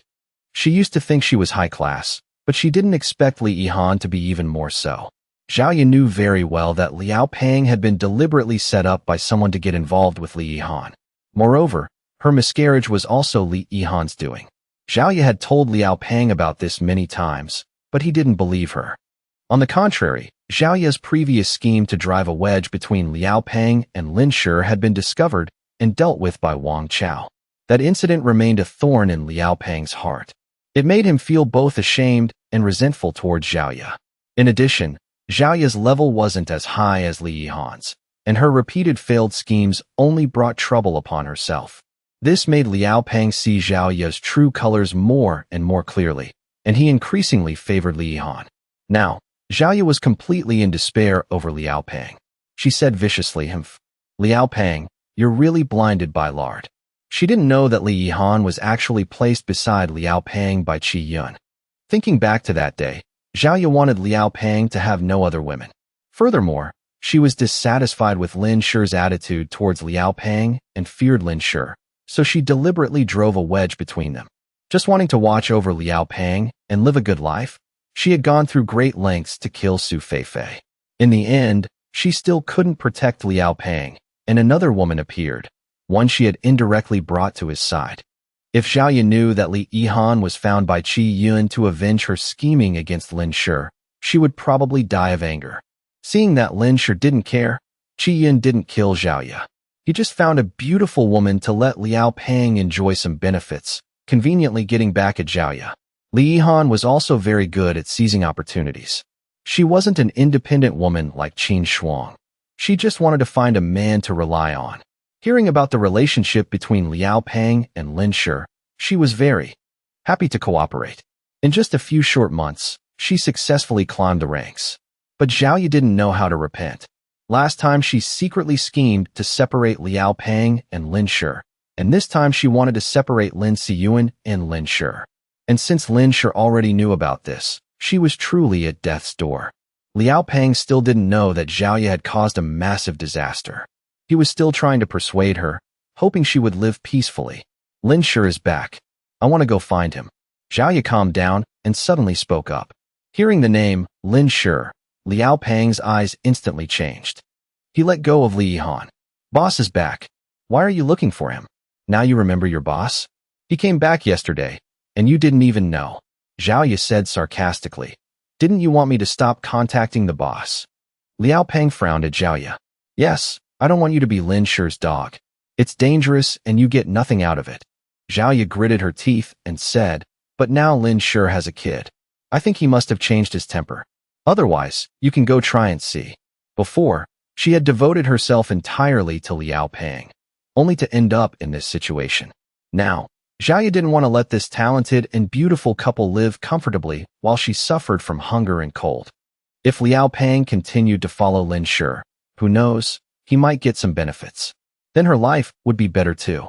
Zhao Ye realized that men were unreliable. Only being fed and warm was real. She now wished Liao Pang would die so she could replace him. And she would also find a way to make Li Yihan, this little bitch, suffer the same fate as Su Feifei. A venomous light flashed in Zhao Ye's eyes. Li Yihan, who was always paying attention to Zhao Ye, saw that venomous look. Afraid she would do something bad, she quickly pulled Liao Pang's shirt. "Brother Pang, don't go." Li Yihan didn't know Lin Shi's position in Liao Pang's heart. Hearing Zhao Ye say he could go find Lin Shi, Liao Pang immediately shook Li Yihan off, stood up, and walked towards the door. He didn't care about Li Yihan's pained expression at all. "Boss is back. I should go see him. You guys don't wander around. The base is crowded lately. I'll go alone." A smug look flashed in Zhao Ye's eyes. Sure enough, as she guessed, even Li Yihan, this little girl, couldn't compare to Lin Shi. The old flame in Liao Pang's heart. Li Yihan forced a smile. Then, "Brother Pang, be careful. Liao Peng left, leaving only Zhao Ye and Li Yihan in the room. Zhao Ye looked at Li Yihan sarcastically. Don't waste your energy. The two of us combined can't compare to Lin Shi in A Peng's heart. What are you talking about, sister? I'm not fighting with Brother Lin for Brother Peng. I'm not fighting with anyone for Brother Peng. Li Yihan feigned innocence. Zhao Ye made a face like she wanted to vomit. Liao Peng isn't here, so stop pretending to be innocent in front of me. I'll be straight with you. I just want to rely on him to survive. His person, if you want him, I'll give him to you. Sister, then why did you tell Brother Peng to go find Brother Lin? Didn't you want Brother Peng to have nothing to do with Brother Lin before? Haha. So what if I don't want to? The legs are on him. If he wants to go, can I stop him? I just hit the nail on the head. How grateful do you think he is to Lin Shi? Just wait and see. Once he goes back to Lin Shi, how many women will cling to him? You'll be busy then, Zhao Ye sneered. Turning around, she saw Liao Peng, who had just left, standing at the door.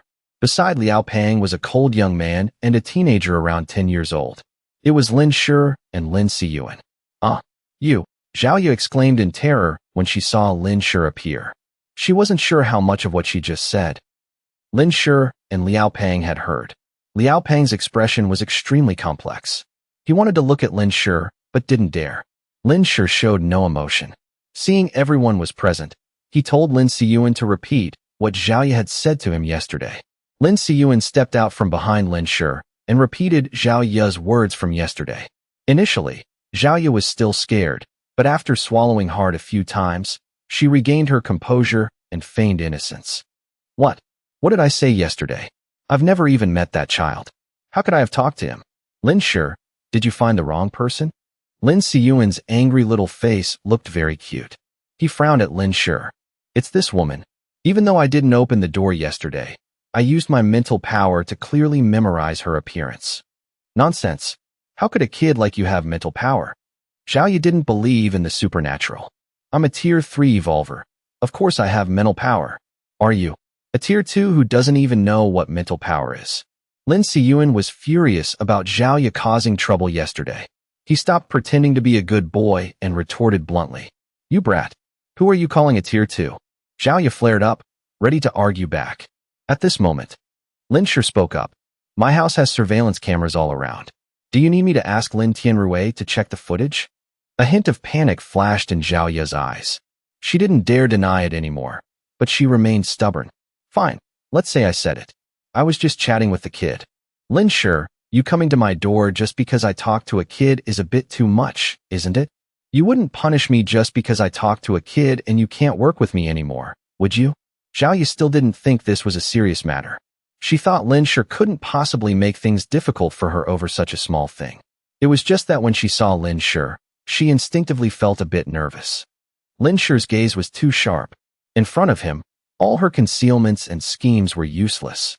This was also one of the reasons Zhao Ye had previously told Liao Peng to stop approaching Lin Shi. She was worried Lin Shi would see through her hypocrisy, and that Lin Shi would make Liao Peng leave her. In reality, Lin Shi wasn't that free. Liao Peng and sister Zhao were married. How they lived was their business. He didn't care, because that was Liao Peng's choice. He couldn't interfere in Liao Peng's family affairs. Just like last time, when Zhao Ye told Liao Peng not to look for him. This petty scheme only affected Liao Peng, not him personally. Therefore, he tacitly allowed it, ignoring Zhao Ye's petty calculations behind his back. Knowing Liao Peng had limited abilities, Lin Shi still asked Old Man Li to find a way to get Liao Peng into the Scientific Research Institute to level him up. At this point, their master-servant relationship was considered fulfilled. But this time it wouldn't do. Zhao Ye shouldn't have targeted Lin Siyuan again. Lin Shi said coldly. The last time you provoked trouble between him and me, I let it go. This time, provoking trouble between me and Siyuan has crossed my bottom line. I can forgive someone who schemes against me once, for old time's sake. But I cannot forgive a second time. Liao Peng understood that Lin Shi was talking to him. If it were anyone else, Lin Shi wouldn't even bother explaining. She probably didn't mean it. The dry words tumbled in Liao Peng's mouth, but he couldn't speak them out loud. Zhao Ye was both stupid and manipulative, but she had also been Liao Peng's wife for over 2 years. From Liao Peng's attitude towards Lin Shi, It was clear he was a man who valued loyalty and affection. But Liao Peng knew Lin Shi was no fool. Without solid evidence, Lin Shi would absolutely not come to his door to confront them. To some extent, Liao Peng understood Lin Shi very well. This boss of his, despite being younger, was always decisive in his actions. His word was law. Seeing Lin Shi's cold expression and Liao Peng's bitter face, Zhao Ya's heart couldn't help but panic. What's wrong with me? What are you going to do to me just because of a few words? Lin Shi, we used to be classmates. Are you going to kill me over this little thing? Zhao Ya's eyes widened, looking at Lin Shi in disbelief. The response she got was a pair of sharp, emotionless eyes. At this moment, Zhao Ya felt that Lin Shi truly wanted to kill her. She started to get scared. I didn't say anything wrong. Isn't what I said the truth? I didn't exaggerate anything. Is it a crime to speak now? Lin Shi, you're just an honorary officer in the base. You have no right to judge me. You can't kill me. I'm still Liao Peng's wife. You abandoned your subordinate, and now you want to kill his wife. If this bad reputation spreads, you won't be any better off. Lin Shi's gaze made Zhao Ya even more terrified, and she started to stutter. Kid, quickly tell your uncle. I didn't provoke anything. I didn't badmouth him. Zhao Ya rushed in front of Lin Siyuan, trying to grab him. A look of disgust flashed across Lin Siyuan's face. With a kick, he sent Zhao Ya flying. This kind of woman he hated the most. Lin Shi didn't want to waste any more time. He stopped looking at Zhao Ya and looked at Liao Peng. Will you handle it yourself, or should I? Liao Peng trembled, his voice sounding forced as it came out. Does it have to be this way? Liao Peng's eyes revealed a pleading look. Lin Shi lowered his eyes. Fine, I'll do it myself. A shard of origin energy flew out. A cold flash of light suddenly appeared. The others in the room only felt something appear, but it was as if nothing was there. In the blink of an eye, a hole appeared in Zhao Ya's forehead. She was dead beyond dead. Liao Peng couldn't help but feel terrified. Lin Shi clearly hadn't touched anything, yet right before his eyes, he had killed Zhao Ya in an instant. He was stronger than before and colder too. Liao Peng looked at Zhao Ya's body lying on the ground, thinking to himself, you must understand, between you and me, since the apocalypse arrived, there has been no connection whatsoever. I valued your past loyalty and gave you some affection, and I let her off once. But that doesn't mean I will always yield. Liao Peng, take care of yourself. Lin Shi glanced at Liao Peng, said this, and turned to leave. Liao Peng's entire body trembled violently. He understood Lin Shi was warning him. If he dared to harbor any resentment, Lin Shi would not hesitate to kill him too. That's right. With Lin Shi's methods, he could easily kill all 3 people in this room. From the very beginning, Lin Shi didn't need to do anything. He just needed to report to the people in the base, and they would be thrown out to wait for death. Lin Shi came here also to explain, simply because Liao Peng had been loyal to him before. Given Liao Peng's understanding of Lin Shi's habit of pulling up weeds by the roots, Lin Shi said he didn't care about old ties, but in reality, he had spared him out of consideration for the past.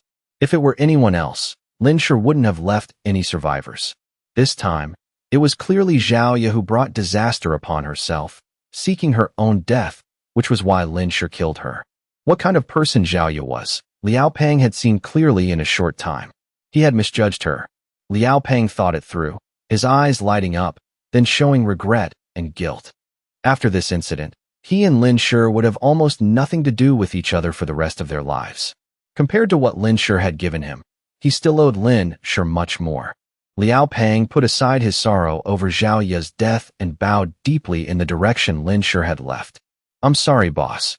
Li Yihan looked at Zhao Ya, who had suddenly become a corpse, so scared she couldn't speak. She hid in a secluded corner of the room, afraid of being implicated.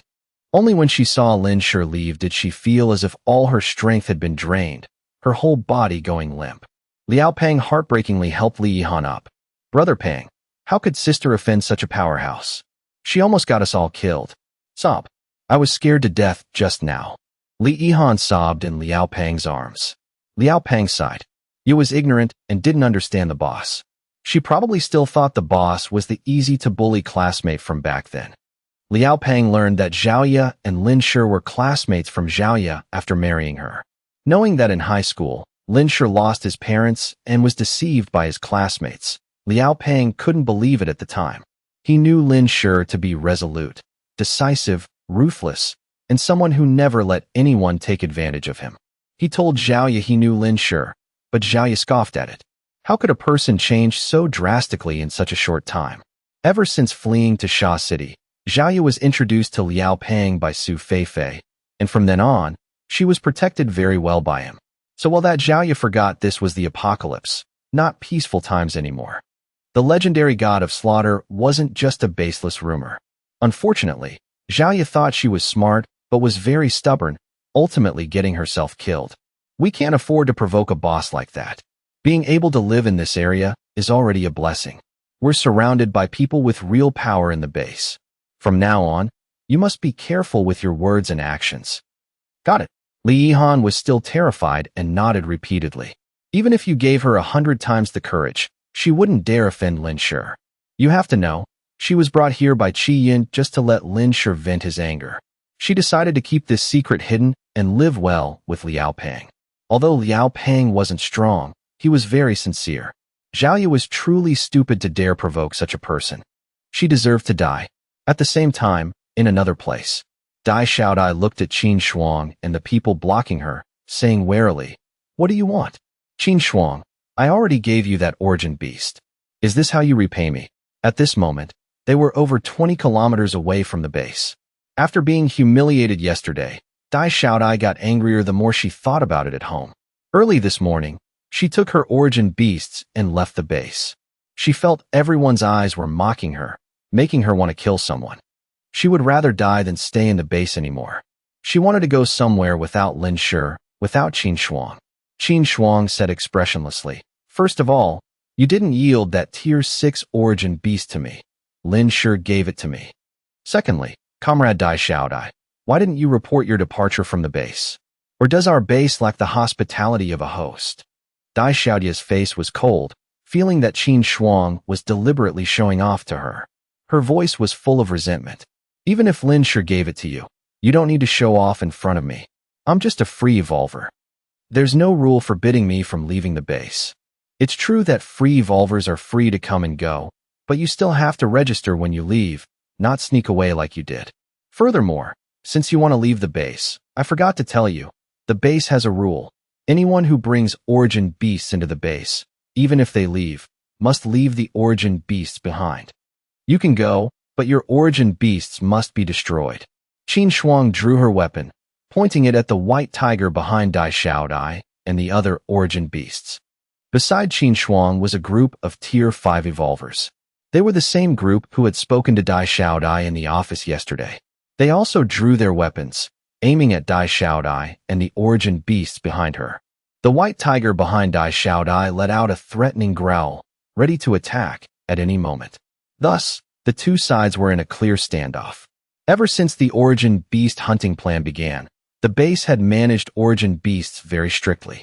People in the base could bring their tamed origin beasts out to hunt, but every origin beast had to be fitted with a tracking device. If they left the base beyond the permitted range, it would be considered a violation of the rules. Moreover, if someone wanted to leave the base completely, regardless of whether the origin beasts were tamed by the base or an individual, they could not be taken away. Otherwise, there was a fear that once they grew up and were used by someone, they would become a massive threat to humanity. Dai Xiaodai only found out about this rule after joining the base. She thought it was a dictatorial clause, completely inhumane. Such cute origin beasts. What crime had they committed? That's why she sneaked away. Dai Xiaodai's eyes turned red, her voice sharp. "You want to kill Little White and the others? These are my origin beasts, not your bases. What right do you have to do this?" "No right at all. We're just a bit stronger than you," Qin Shuang replied. "Stronger than me? You think you're stronger than me?" Dai Xiaodai laughed out of anger. She didn't think she was weaker than Qin Shuang. She just felt Qin Shuang was looking down on her. "I don't believe it. I challenge you to a duel. Let's see how many moves you can last against me." Qin Shuang raised her sword high, the tip pointing at the ground, and looked at Dai Xiaodai contemptuously. "I don't believe it."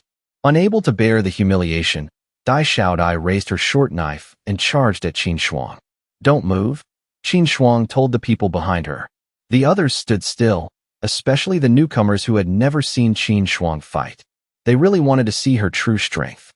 Dai Xiaodai attacked. Qin Shuang easily parried, her other hand lightly striking Dai Xiaodia's wrist, knocking the short knife out of her hand.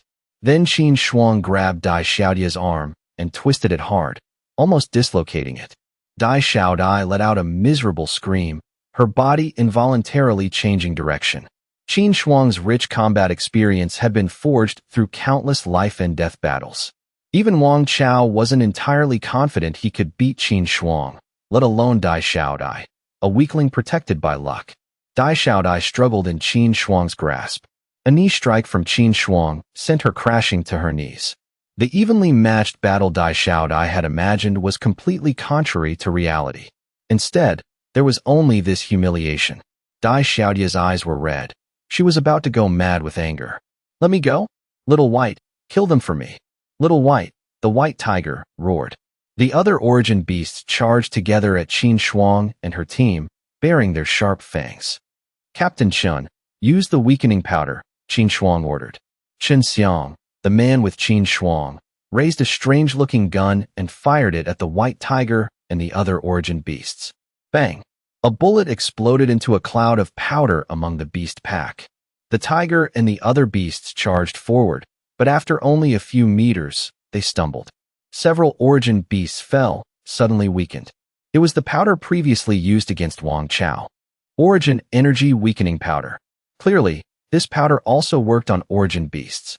The base had developed this powder specifically targeting high-level origin beasts, and now it was being used to wipe them all out, leaving not a single one alive. The armed men charged into the beast pack. The origin beasts that inhaled the powder became sluggish and weak, and were quickly killed by the group of Tier 5 evolvers led by Qin Shuang. "No, don't hurt Little White and the others."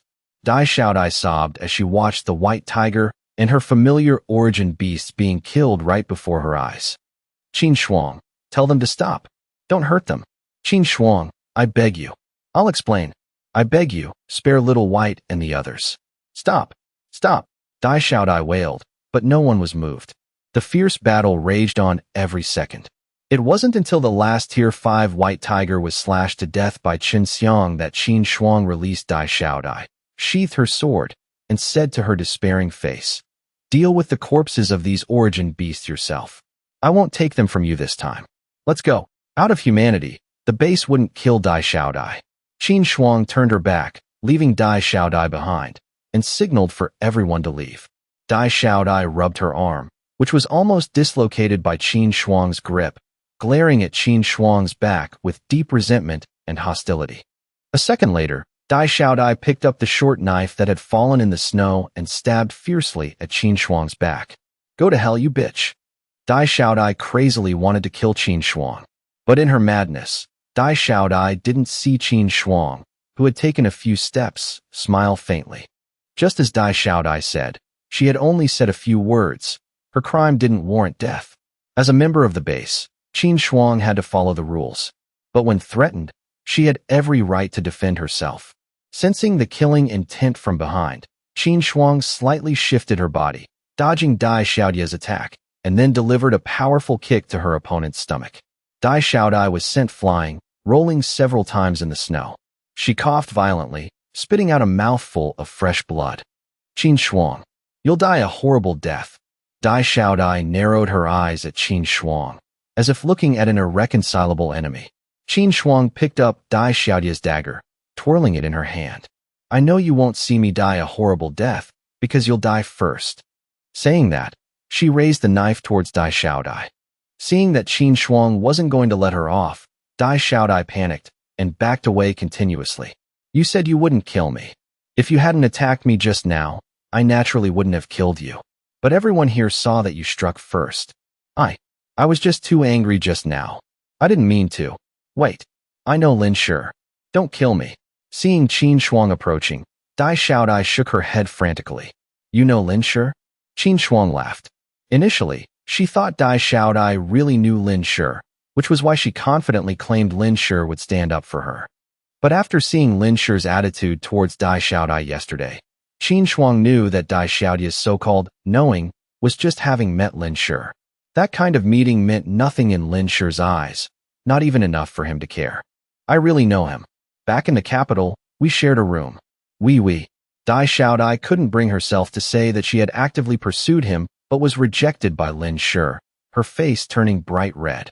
Qin Shuang didn't let Dai Xiaodai embarrass herself further. With one thrust, she stabbed Dai Xiaodai in the neck, severing her artery. Another thrust went into her chest. Dai Xiaodai clutched her neck, feeling the hot blood flowing out. The wound burned and stung. Her consciousness gradually blurred.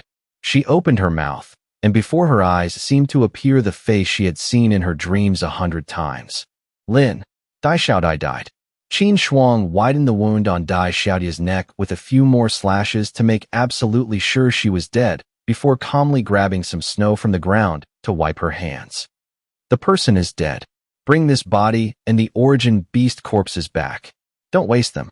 After all, she wasn't a member of the base. Director Li probably likes the corpse of a Tier 5 evolver.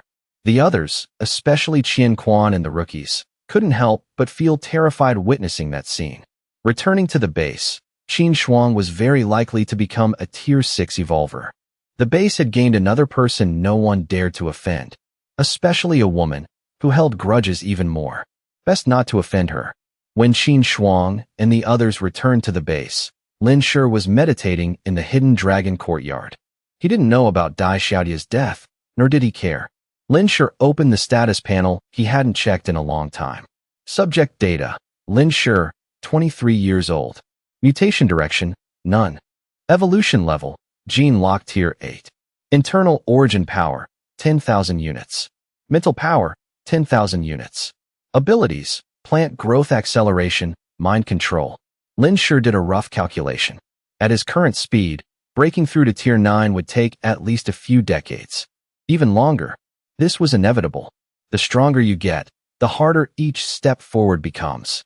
Unless he could devour another Tier 9 origin beast or mutated plant, it would be hard to have a significant breakthrough in the short term. But Tier 9s were practically non-existent. Lin Shi had only been back at the hidden dragon courtyard for a short while when Lin Rongxuan came looking for him.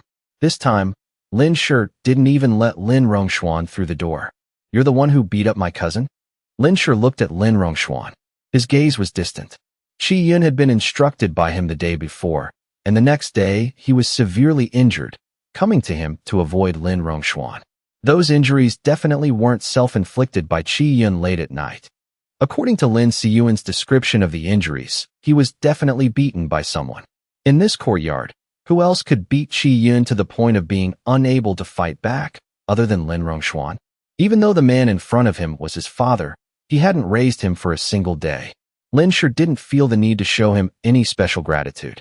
As for the treasure bowl, Lin Shi had accidentally unlocked it in his previous life, when he was starving to death. Even Lin Rongxuan probably didn't know that unlocking the treasure bowl required a special ancient coin. The ancient coin and the treasure bowl were probably originally a set, just lost in the flow of time over tens of thousands of years. At the same time, the method to open the treasure bowl had also been forgotten by later generations. His accidental discovery of the ancient coin to open the treasure bowl couldn't be considered Lin Rongxuan's credit. On the other hand, Qi Yun had helped and cared for him many times. Compared to this father who lied all day, Lin Rongxuan, Qi Yun was clearly closer to Lin Shi. Lin Rongxuan scratched his head and didn't explain. Yeah, I hit him. That kid was born with a punchable face. You can tell just by looking at him that he likes getting beaten. I didn't hit him too hard, just taught him a little lesson. What right do you have to teach him a lesson? Leave. Don't look for me anymore. You're not welcome here. After Lin Shi finished speaking, he prepared to close the door. Wait. Don't close it. Lin Rongxuan hurriedly propped the door open. What else is there? Lin Shi looked at Lin Rongxuan coldly. Seeing that the relationship between him and Lin Shi was not only not improving, but getting worse, Lin Rongxuan gritted his teeth and decided to tell the truth. If I told you I'm your biological father, and the person who raised you was my subordinate, I was being hunted over 20 years ago and could only entrust you to him to raise. If I said that, would you believe me? Lin Rongxuan quickly blurted out these words, then stared intently at Lin Shi, paying attention to his expression. But Lin Shi's expression didn't change at all. He calmly and coldly opened his mouth. If I told you I already knew, would you believe me? This time it was Lin Rongxuan's turn to be shocked. He stared wide-eyed in disbelief. You knew? How did you know? Did Azhong tell you? No. Even if Azhong told you about your background, you've never met me. How did you know I was that person? Seeing Lin Rongxuan's bewildered, almost maddened expression, Lin Shi said, I once accidentally found a mutated fruit. Eating it allows a person to clearly recall memories of half their life, even memories from when they were just born. There's actually such a miraculous fruit in this world. Lin Rongxuan's eyes widened again. Then he understood. Right. In this era, anything could exist. Immediately after, he reacted. So you're saying you recognized me early on? From the first time we met, you knew I was your biological father? Lin Rongxuan was going crazy. He had always considered himself a friend of Lin Shi's father. He never expected Lin Shi to have known who he was all along, looking at him with mocking eyes. If it were anyone else, it would be fine. But this was his own biological son. Lin Rongxuan felt that his dignity as a father was completely gone. He was so embarrassed he wanted to dig a hole and hide in it. Why didn't you say so earlier? Lin Rongxuan glared at Lin Shi, his voice full of reproach. Lin Shi responded with a calm gaze and said coldly, You didn't even bother to admit you were my father. Why should I expose you? What did you want me to say? Lin Rongxuan's jaw dropped, rendered speechless by the question. Then he remembered beating up Qi Yun. Since you know I'm your father, then that cousin of yours definitely has nothing to do with you. Don't take your anger out on me over something unrelated. Lin Rongxuan still didn't know that Qi Yun was from a hidden family. He thought Qi Yun was a relative on Lin Shi's adoptive mother's side. Lin Shi looked at him coldly. Qi Yun is the son of the Qi family's patriarch. Lin Rongxuan's eyes widened, his pupils suddenly contracting. He clearly hadn't expected this answer. That damn brat is actually Yun's nephew. Lin Shi said nothing, just looking at him. The silence at this moment weighed heavily on the atmosphere. Lin Rongxuan was stunned, unable to speak for a long time. Lin Rongxuan felt guilty towards his wife and resented the Qi family for causing Qi Yan's death. But that was a matter of the previous generation. The succeeding generation of the Qi family was Qi Yan's biological brother. Qi Yun, a descendant of the Qi family, had nothing to do with the grievances of the previous generation. Before coming to the government base, Lin Rongxuan already knew that the Qi family had been wiped out by the base. Didn't you wipe out the Qi family? Why are you so close to Qi Yun? Lin Rongxuan suddenly remembered. The one I wiped out was another branch of the Qi family. Qi Yun's father and that branch were killed by Qi Xiaohang in an internal struggle long ago. So that's how it is. No wonder. No wonder Qi Yun looks a bit like a Yan. Lin Rongxuan muttered to himself. Seeing Lin Shi's cold and distant gaze, Lin Rongxuan hurriedly explained, I didn't know Qi Yun was a Yin's nephew. If I knew, I absolutely wouldn't have hit him. As for pretending to be a friend, I was just afraid you wouldn't accept suddenly having a father, so I used this method. Back then, I left because I was being hunted by Qi Xiaohang. I couldn't let you get hurt, so I had to lead them away myself. Years later, the apocalypse happened. I went through so many hardships just to come back and take revenge on Qi Xiaohang. I didn't expect the Qi family to already be wiped out.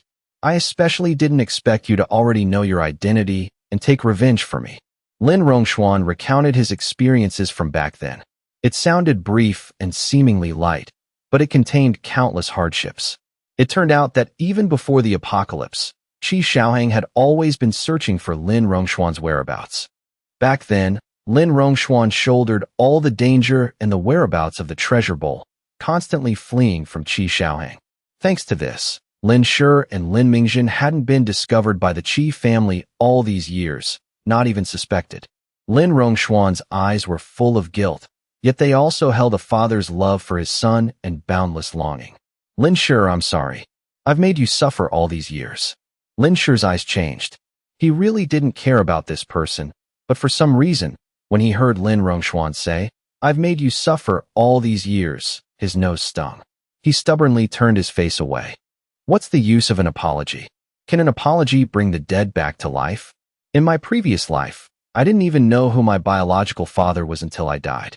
What's the use of an apology? Lin Shi clenched his fists. Lin Rongxuan was full of remorse. I know everything. I will definitely make it up to you in the future. For now, Please forgive me for being absent for so many years. Give me a chance to make it up to you, okay? Lin Shi took a deep breath, looked up at the gloomy sky, turned around, and closed the courtyard door, only saying, "I'll think about it." Lin Rongxuan stood outside the door, not angry, just sighing. He didn't expect Lin Shi to have known his identity from the start. Otherwise, he absolutely wouldn't have pretended to be his father's friend. The result backfired, making his son even angrier at him. Oh well, there's still plenty of time.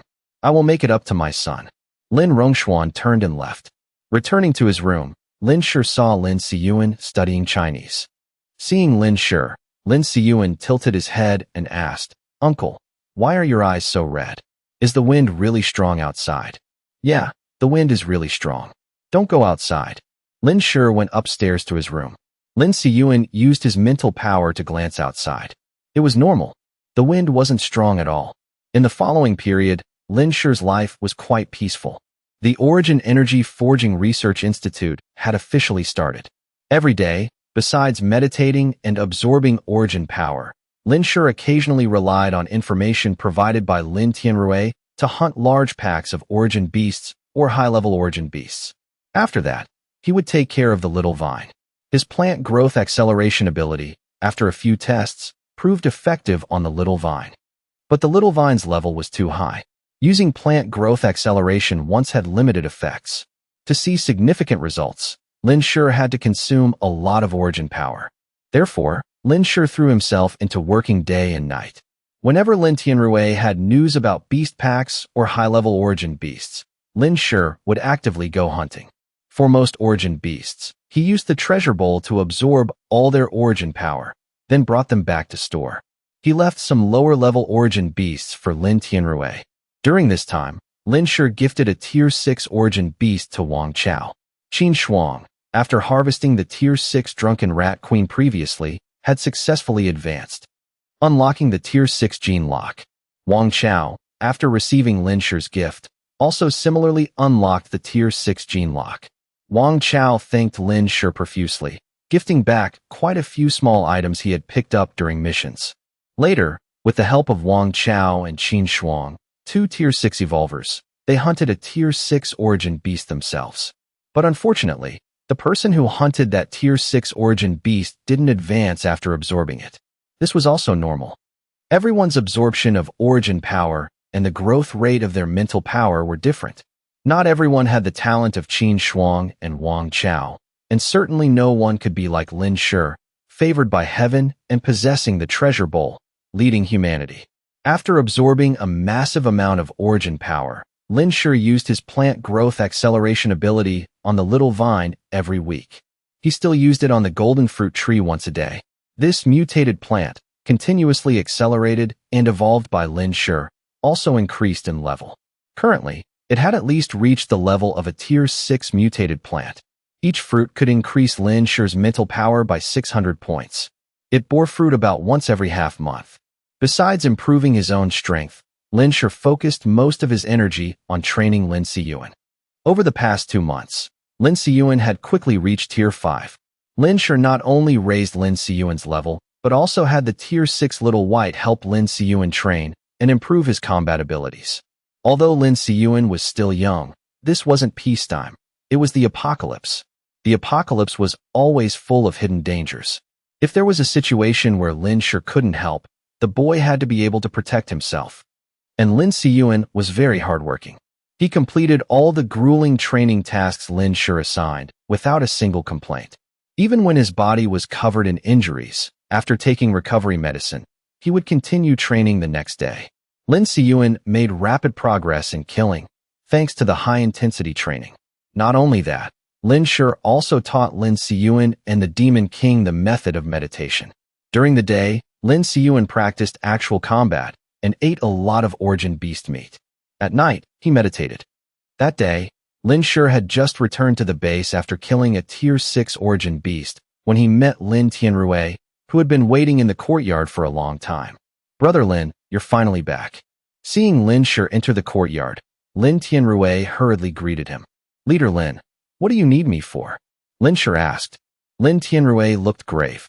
"I just received a message from the Chun family base via radio. They're in trouble, and want to ask you to go help." "What trouble?" Lin Shi asked briefly. "The origin beasts deep in the Amazon rainforest are rioting." The Chen family base. When leaving the Chen family base, Lin Shi had left behind a communicator and instructions on how to use it.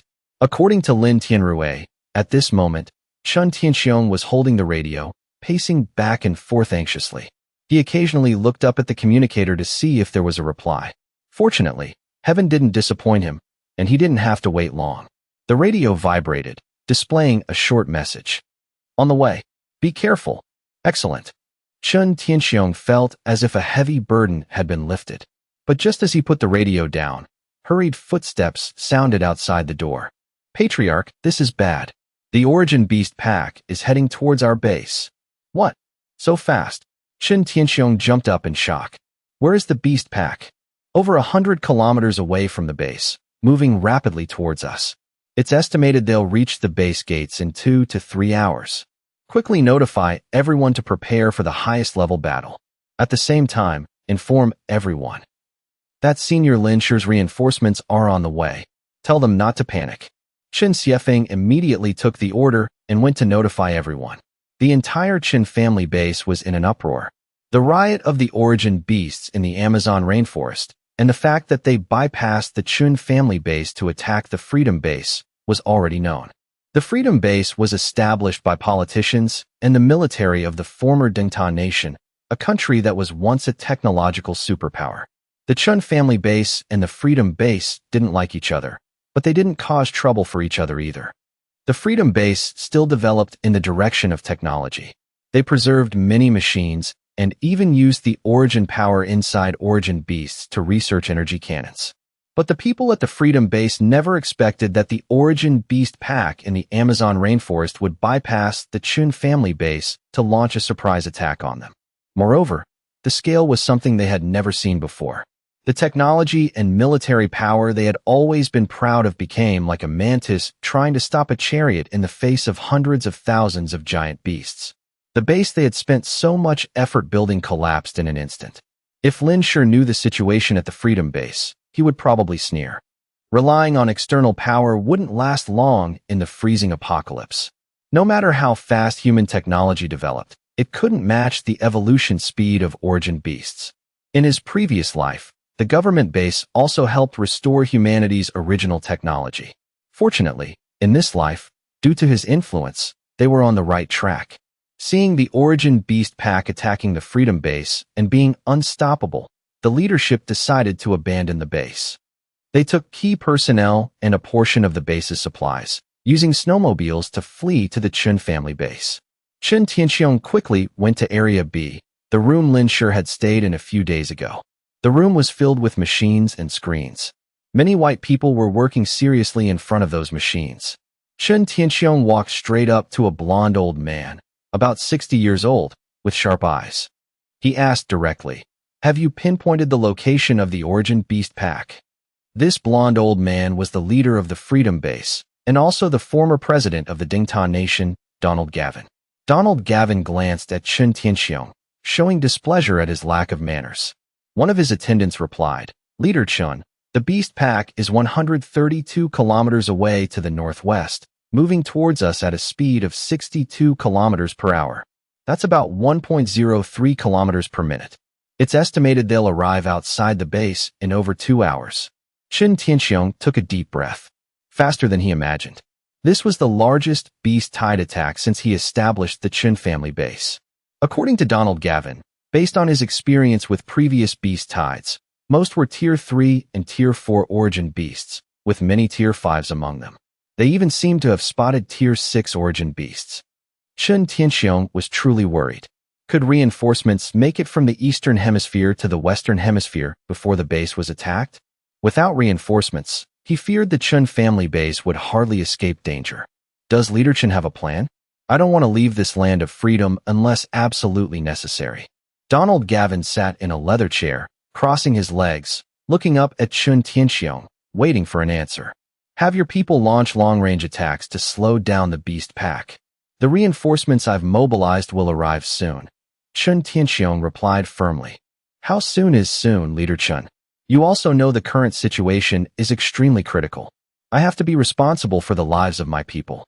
Please give me an exact time. Donald Gavin looked at Chun Tianxiong with sharp eyes. He was already calculating inwardly. If there were no reinforcements, they would run first. They couldn't stay here waiting for the Chun family base to be destroyed. Chun Tianxiong frowned. This cunning old fox was really troublesome. If he didn't need their equipment and machines, he would have kicked these fake loyalists out of the base already. He held back and said, about 5 or 6 hours.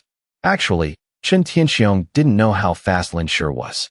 He had only heard from the Chun family members who had been carried by Lin Shi that he was very fast, twice as fast as an airplane.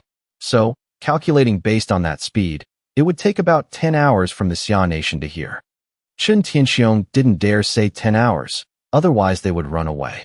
This army mobilized from the Xia Nation, carrying a lot of supplies and equipment, left on icebreakers 13 days ago. I just received word that they have reached the eastern shore of the Pacific Ocean and are about to dock. They will be here in 6 hours at most. This time, the Xia Nation government, because of the previous origin beast riot in the Amazon rainforest, has dispatched an evolver army of tens of thousands. As long as we can hold out until the reinforcements arrive, let alone wiping them out, driving the beast pack away is entirely feasible. Standing next to Donald Gavin, a government official said angrily, "You discovered the abnormal phenomenon of the wild beasts in the Amazon rainforest early on. Why didn't you inform us sooner so the Freedom Base could evacuate?" Chun Tianxiong glared at that person. The pressure of a Tier 6 powerhouse crashed down. The official almost fell to his knees, luckily supported by the person next to him. "It's too late to talk about this now. I've already sent people to harass the beast pack. I'll need Mr. Gavin to use your long-range weapons to assist. It would be best if we could scatter the beast pack.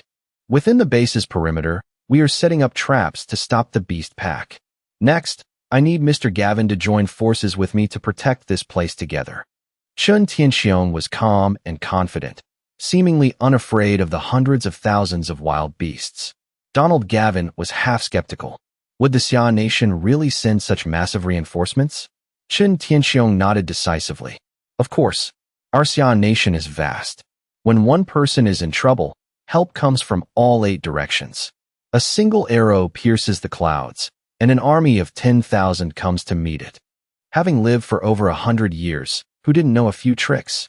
Chun Tianxiong planned to string this old man along first. When the time came, even if they had to die, they would drag someone down with them.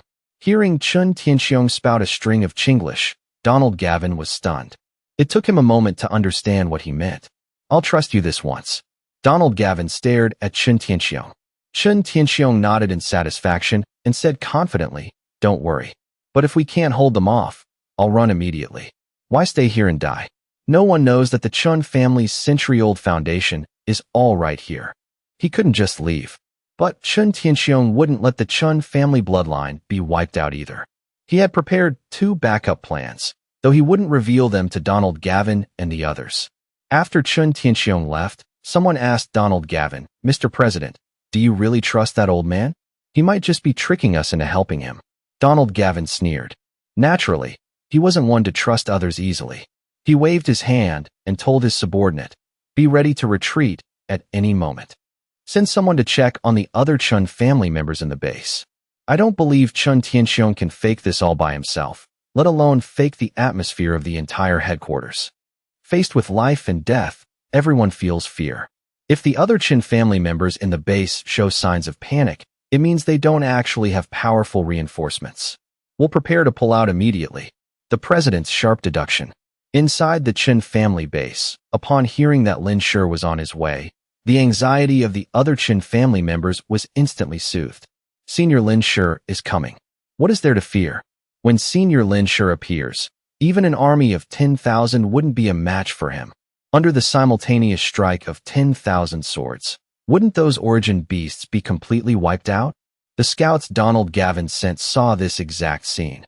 The Chun family members, who had grave expressions just yesterday, were now all beaming with joy. Even while busy with their tasks, some were digging traps while casually chatting in the Xia language. "Hey, did you know? Senior Lin Shi is almost here." I know. Didn't the patriarch announce it earlier?" With Senior Lin Shi here, Even hundreds of thousands of beasts won't be a problem. A single wave of his attacks killed thousands of them. A dozen waves, and they'll be wiped clean. This is amazing. What kind of good karma did our Chun family base accumulate to receive the help of such a noble figure like Senior Lin Shi? Truly, the heavens are blessing the Chun family. That kid Chen Xian is so lucky to have shared a meal with Senior Lin Shi. When the senior arrives this time, I want to have a boiled meat meal with him too. In your dreams. Last time, the patriarch wanted to give Senior Lin Shi a gift, and even he was rejected. Donald Gavin's men didn't understand the Xia language, but the expressions and attitudes of the Chun family members weren't fake at all. The atmosphere was incredibly relaxed. That was enough. They immediately reported the situation to Donald Gavin. Hearing this, Donald Gavin also believed Chun Tianxiong's words. He dispatched men with long-range weapons to slow down the beast horde's advance.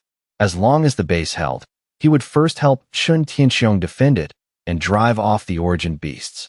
That way, they'd have a chance to return to their old base, or perhaps take the opportunity to seize the Chun family base for themselves. That was exactly what Donald Gavin was thinking. At this moment, he still didn't know that the reinforcements he imagined and the reinforcements the Chun family expected were completely different. If Donald Gavin knew that the Chun family base's only reinforcement was Lin Shi alone, he would have definitely turned tail and run immediately. However, this time, Lin Shi really wasn't coming alone. Before setting out, Lin Shi made a trip to the Scientific Research Institute, bringing along the origin weapons forged over the past few days, 53 pieces in total. He also brought the reforged wheel axe. Not only was it longer and wider, but it had also been reinforced with Tier 7 materials and Tier 8 vines from the little vine's head. Now, the sharpness of the wheel axe had been upgraded again, and it even possessed the ability to self-heal. A weapon that could heal itself. What a miracle!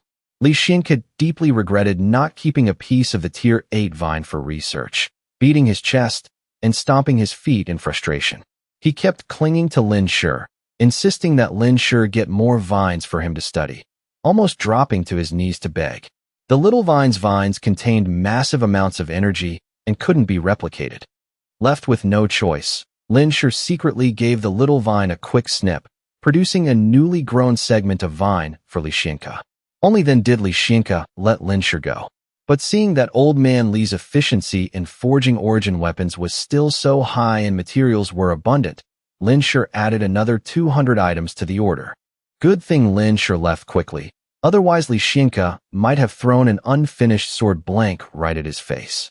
Leaving the research institute, Lin Shi ran into Qi Yun and Lin Rongshuan, who were looking for him. Ever since Lin Rongshuan learned of Qi Yun's identity, to apologize to Qi Yun and appease Lin Shi's anger, Lin Rongshuan had left the base for half a month to hunt a Tier 6 origin beast as a gift for Qi Yun. Qi Yun happily accepted the gift, came out of seclusion, and unlocked his Tier 6 gene lock. The first thing Qi Yun did was find Lin Rongshuan to settle the score for his past humiliation. Qi Yun stated that although he accepted the apology, he still wasn't satisfied and had to spar with Lin Rongshuan to clear the air. As a result, Qi Yun got beaten up again. Moreover, this time, he had asked for it himself. Lin Rongshuan explained to Lin Shi, "I didn't want to hit him. He insisted on begging me to beat him up. I've lived this long and never heard such a weird request. What are you two doing here?" Lin Shi still hadn't decided whether to accept Lin Rongshuan as his father or not. However, lately, Lin Rongshuan had been very actively showing off in front of him. "Cousin, I heard you're going on a mission. I want to tag along." Qi Yun squeezed in front of Lin Rongshuan, blocking him, and winked at Lin Shi. Now that he was Tier 6, the origin beasts around here weren't enough for him to fight, so he needed to find a place to stretch his muscles. Lin Rongshuan also stepped forward, shoving Qi Yun aside with his shoulder. "Asher, where are you going? I'll lend a hand." Both of them were free agents who could freely enter and exit the base without affecting its normal operations. Initially, Lin Shi only planned to bring Lin Siyuan. Seeing how enthusiastic the two were, he thought about it and decided to bring Qi Yun and Lin Rongshuan along as well. And so, Qi Yun and Lin Rongshuan excitedly experienced the sensation of soaring through the air. The two of them still didn't know what they were about to face. By the time Lin Shi and the other three rushed to the Qin family base, They saw a sea of beasts covering everything, attacking the base from all sides. The base was situated on flat terrain, fortified with multiple layers of traps. At this moment, the high-ranking officials of the base, including Donald Gavin from the Freedom Base, were all gathered at the highest point of the Chun family base's walls. They stared tensely at the pitch-black sea of beasts surging toward the base like massive dark waves. Even from a distance, they could still feel the tremors caused by the synchronized footsteps of the giant beasts. Their Chun family base was like a lone boat in the ocean, seemingly about to be swallowed by this wave of origin beasts. This sight left everyone feeling terrified and on edge. Chief Chun, can your traps really stop these beasts? How much longer until the reinforcements arrive? Donald Gavin gulped, suddenly regretting staying here.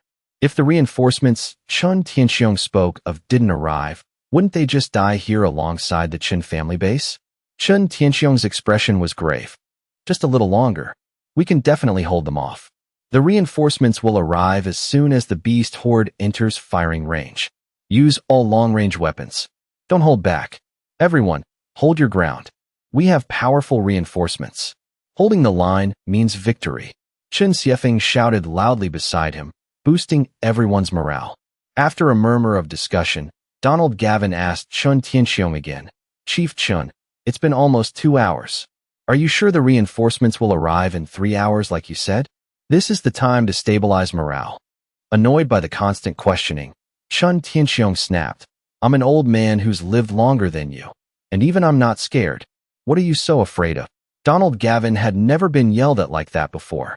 Just as he was about to erupt in anger, a strong gust of wind suddenly swept over the city wall. Before anyone could figure out what was happening, 4 figures dropped from the sky onto the wall. It was Lin Shi, along with Lin Siyuan, Lin Rongxuan, and Qi Yun. Finally made it in time.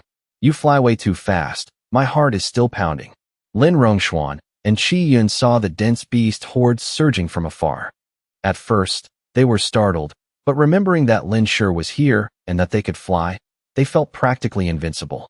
Even if they couldn't resolve the beast tide, they could still escape, so they quickly calmed down.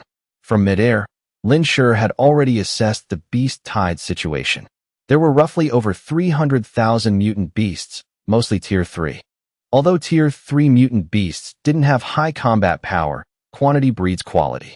Such a massive beast tide was an absolutely unstoppable disaster for a base. Seeing the arrivals, Chun Tianxiong's tightly furrowed brows instantly relaxed, his face lighting up with joy. Lin, Senior Lin, you've arrived.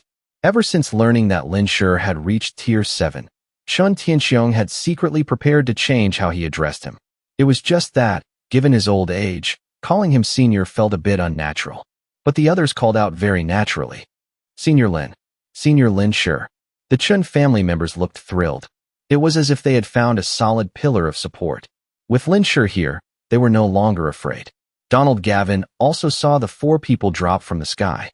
He looked over Lin Shi, Lin Siyuan, Qi Yun, and Lin Rongxuan one by one, his gaze finally stopping on Lin Rongxuan. Because among the 4, Lin Rongxuan was the oldest and looked a bit more mature than the other 3. Donald Gavin carefully sized up Lin Rongxuan's outfit a few times, his mouth twitching. He pushed past Chun Tianxiong, who was standing in front of him, walked up to Lin Rongxuan, and hurriedly asked, Are you the reinforcements from the Xia Nation? How long until the rest of the army arrives? Lin Rongxuan was still riding the high of his majestic entrance, feeling quite badass. Suddenly interrupted by Donald Gavin, Lin Rongxuan scratched his head. Is this old guy asking me? He looks familiar. I think I've seen him somewhere before. The rest of the army? What rest of the army? It's just the 4 of us. Lin Rongxuan told the truth. Even if there was an army, they were thousands of miles away. Even flying wouldn't get them here in time. What? No rest of the army? Donald Gavin roared. He turned to glare at Chun Tianxiong with a murderous look. Didn't you say tens of thousands of reinforcement troops would arrive later? Chun Tianxiong stroked his beard and looked respectfully at Lin Shi. Our reinforcements have arrived. Even though his lie was exposed, he didn't flinch at all. They are the reinforcements? For people. 3 of them are kids. And you call that reinforcements? We're facing hundreds of thousands of mutant beasts. Donald Gavin roared furiously, almost grabbing Chun Tianxiong by the collar to punch him, but was stopped by Chun Xiefeng beside him. Naturally, Donald Gavin couldn't see the levels of Lin Shi and the others. He himself was only a Tier 4 evolver. At the scene, including Donald Gavin and the people from the Freedom Base, the highest level was only Tier 4. It was ridiculous. Before the apocalypse, the Lighthouse Nation always worshipped individual heroism, but after the apocalypse, to consolidate power, they didn't allow high-level evolvers to emerge. As far as they knew, Tier 5 was already a huge deal and still not as powerful as their technological weapons, let alone the fact that they didn't know Lin Shi and the other three were all at least Tier 6. Even if he knew, Donald Gavin wouldn't believe that individual strength could stop a natural disaster like a beast tide. Chun Tianxiong, if you don't give me an explanation, I'll have my men fight you to the death right now. At worst, we all die together. The others from the Freedom Base also felt deceived and angrily drew their weapons. Everyone was at each other's throats, ready to fight. Lin Rongxuan leaned in and whispered into Lin Shi's ear. What's going on with this base? Why are they fighting? Whose side are we on? That old man in black is Chun Tianxiong, the current patriarch of the Qin family. You don't recognize him? Lin Shi gestured with his chin. The old man who just talked to you, if I remember correctly, was the president of the Lighthouse Nation before the apocalypse. That old guy is the patriarch of the Qin family, the most mysterious of the four great hidden families. Lin Rongxuan completely ignored the president of the Lighthouse Nation. He stroked his beard and looked at Chun Tianxiong. This old guy hides well. Even though I know a few people from the hidden families, the Chun family hadn't shown their faces for years before the apocalypse. I've never met him. Qi Yun stood to the side, rolled his eyes, and pouted. I've never met him either. A stinky old man who hides all day. It'd be a miracle if you did. Brat, looking for a fight again. Want to call me Godfather? After coming clean with Lin Shi and knowing Qi Yun was trustworthy, Lin Rongxuan had revealed his identity to Qi Yun. But knowing that Lin Rongxuan was the one who kidnapped his aunt, causing his father to live in depression for half his life, Qi Yun naturally didn't give Lin Rongxuan any good looks. Lin Rongxuan felt his fists clench. Good thing Qi Yun wasn't his son, or he'd die of anger. No, wait. Qi Yun currently had no family left. So, as his only relative, he should fulfill his duty to teach him a lesson. And so, he glared again. Lin Shi frowned, standing a few steps away from the two, and looked at Chun Tianxiong. Chun Tianxiong didn't want a conflict with Donald Gavin's people before the battle even started. Shaking their resolve earlier was just a temporary tactic. He opened his mouth to explain, Mr. Gavin, these people are the reinforcements sent by the Xian Nation's official base. They are very strong. Stronger than you can comprehend. You'll see in a moment. Donald Gavin laughed furiously, not believing a word Chun Tianxiong said. He pointed at Lin Siyuan, who was barely over 10 years old. You call this unweaned child a reinforcement? Several officers from the Freedom Base, holding special firearms, looked at Lin Siyuan and sneered. A kid like this, I could punch to death without even needing a gun. Let the kids go home and drink their milk. They weren't just insulting Lin Siyuan, but all three of Lin Shi's group. In the crowd, an officer from the Freedom Base gave Lin Shi and the others the middle finger. Someone even made a throat-slitting gesture at the four of them. Qi Yun and Lin Rongxuan instantly lost the mood to bicker. Lin Rongxuan immediately rolled up his sleeves, ready to show these lighthouse bastards his true power. He was about to charge forward, but was stopped by Lin Shi. You can tolerate this. Let me show these treacherous dogs some color. Lin Rongxuan looked at Lin Shi. Lin Shi shook his head. A bunch of ants. Why dirty your own hands? Siyuan, kill all those clumsy fools with filthy mouths. The last sentence was directed at Lin Siyuan, who was standing quietly beside him. This was the time to test the results of Lin Siyuan's training. Lin Siyuan's eyes lit up. He nodded firmly at Lin Shi and stepped forward. Lin Shi didn't lower his voice at all. The people from the Freedom Base naturally heard him. Brothers, did I hear that right? Letting a hairless, unweaned brat kill people? An officer from the Freedom Base laughed loudly, took a few steps forward, and bared his teeth. Little buddy, want to touch Uncle's gun? This officer held a gun capable of firing energy bullets, with enough concentrated power to obliterate even a Tier 5 origin beast. It was the latest weapon developed by the Freedom Base. Its only flaw was that it required precise aiming and 2 seconds to charge up energy. The gun weighed over 80 pounds. Just a light swing could kill this kid instantly. Seeing his subordinate about to engage Lin Si-yuen, Donald Gavin looked suspicious. As a politician, he was paranoid. Are they intentionally sending a kid out to die? Donald Gavin glanced at Chun Tianxiong and the Chen family members, noticing that Chun Tianxiong also looked surprised and horrified. Most of the other Chen family members looked anxious and tense. Their reactions made Donald Gavin mistakenly believe that the Chun family also didn't think such a young kid could defeat the well-trained soldiers of the Freedom Base. Donald Gavin relaxed. But he was wrong. The other Chen family members were indeed worried for Lin Si-yuen, but Chun Tianxiong's reaction was for a different reason. He was horrified because he realized that when Lin Si-yuen registered at the base, he was Tier 2. Yet in just a few months, he had reached Tier 5. Too fast. Chun Tianxiong didn't know that to become stronger, Lin Si-yuen ate origin beast meat every day to absorb energy. At first, Lin Shi only fed Lin Si-yuen Tier 5 origin beast meat. Later, seeing the progress was slow, Lin Shi directly fed him Tier 6 origin beast meat. As long as Lin Si-yuen could swallow it, he could have as much as he wanted. To become strong enough to help Lin Shi, Lin Si-yuen also ate a massive amount. As a result, Lin Si-yuen was always overly full. Because of this, Lin Shi trained Lin Si-yuen extremely harshly and had little white spar with him. This helped Lin Si-yuen digest the energy and temper his mental strength much better. It was precisely because of such high-intensity training and combat that Lin Si-yuen advanced so quickly. Lin Si-yuen looked at the fiercely grinning man approaching him without a word. His gaze instantly sharpened. He crouched low, using his short stature to attack the man's legs. The difference between Tier 4 and Tier 5 was stark. Not to mention, that man completely underestimated Lin Si-yuen, committing the ultimate taboo in combat, underestimating the enemy. The man was kicked away.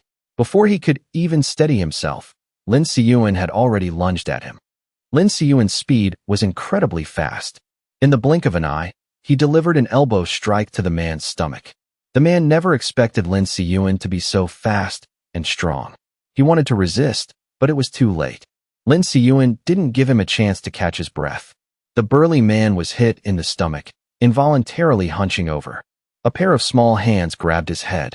Under the horrified gazes of the Freedom Base crowd, those small hands snapped the officer's neck.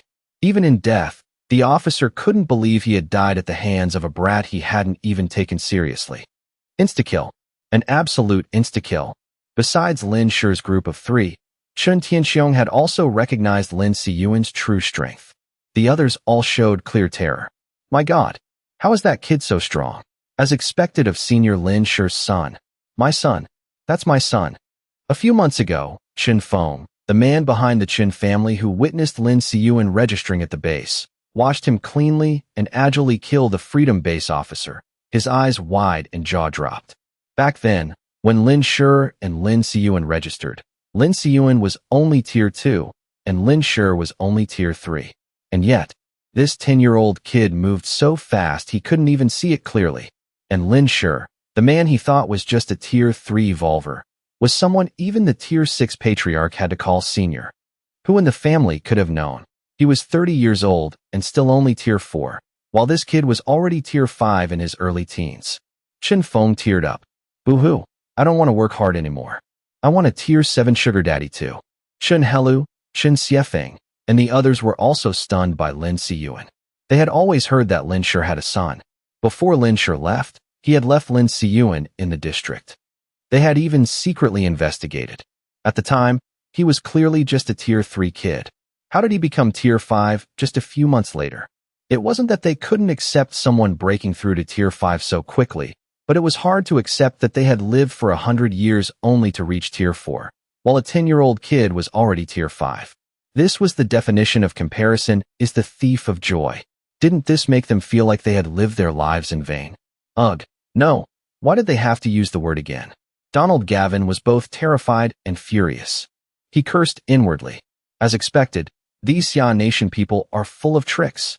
To actually train such a young kid into a warrior to catch us off guard.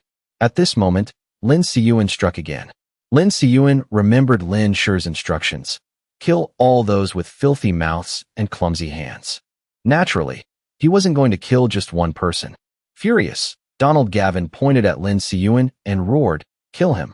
Following Donald Gavin's order, the hundreds of men behind him immediately raised their special firearms, aiming at Lin Siyuan. The gun barrels also covered Lin Shi, Qi Yun, and Lin Rongxuan behind him. A familiar fluctuation of origin energy gathered at the muzzles of these soldiers' guns. No. Seeing Donald Gavin's reckless action, Chun Tianxiong spoke up to stop him. Donald Gavin thought Chun Tianxiong wanted to protect Lin Siyuan and the others. He snorted disdainfully. "Want me to spare them?" Too late. Their Freedom Base had developed origin energy combat rifles. As long as it hit the target, a single shot could kill a normal Tier 4 origin beast. With hundreds of people firing at once, if they hit, even a Tier 6 origin beast would have to retreat. A few Tier 5 evolvers daring to provoke their Freedom Base? They were practically asking for death. Chun Tianxiong looked at Donald Gavin like he was looking at an idiot. He was clearly trying to warn them not to seek their own deaths. The soldiers and officers of the Freedom Base heard Chun Tianxiong shout, but didn't stop. Hundreds of gun muzzles lit up simultaneously, aiming at the four people, including Lin Shi. Pull the trigger. Lin Siyuan didn't flinch at all. Facing the gun muzzles, he leaped forward, charging straight into the Freedom Base's formation.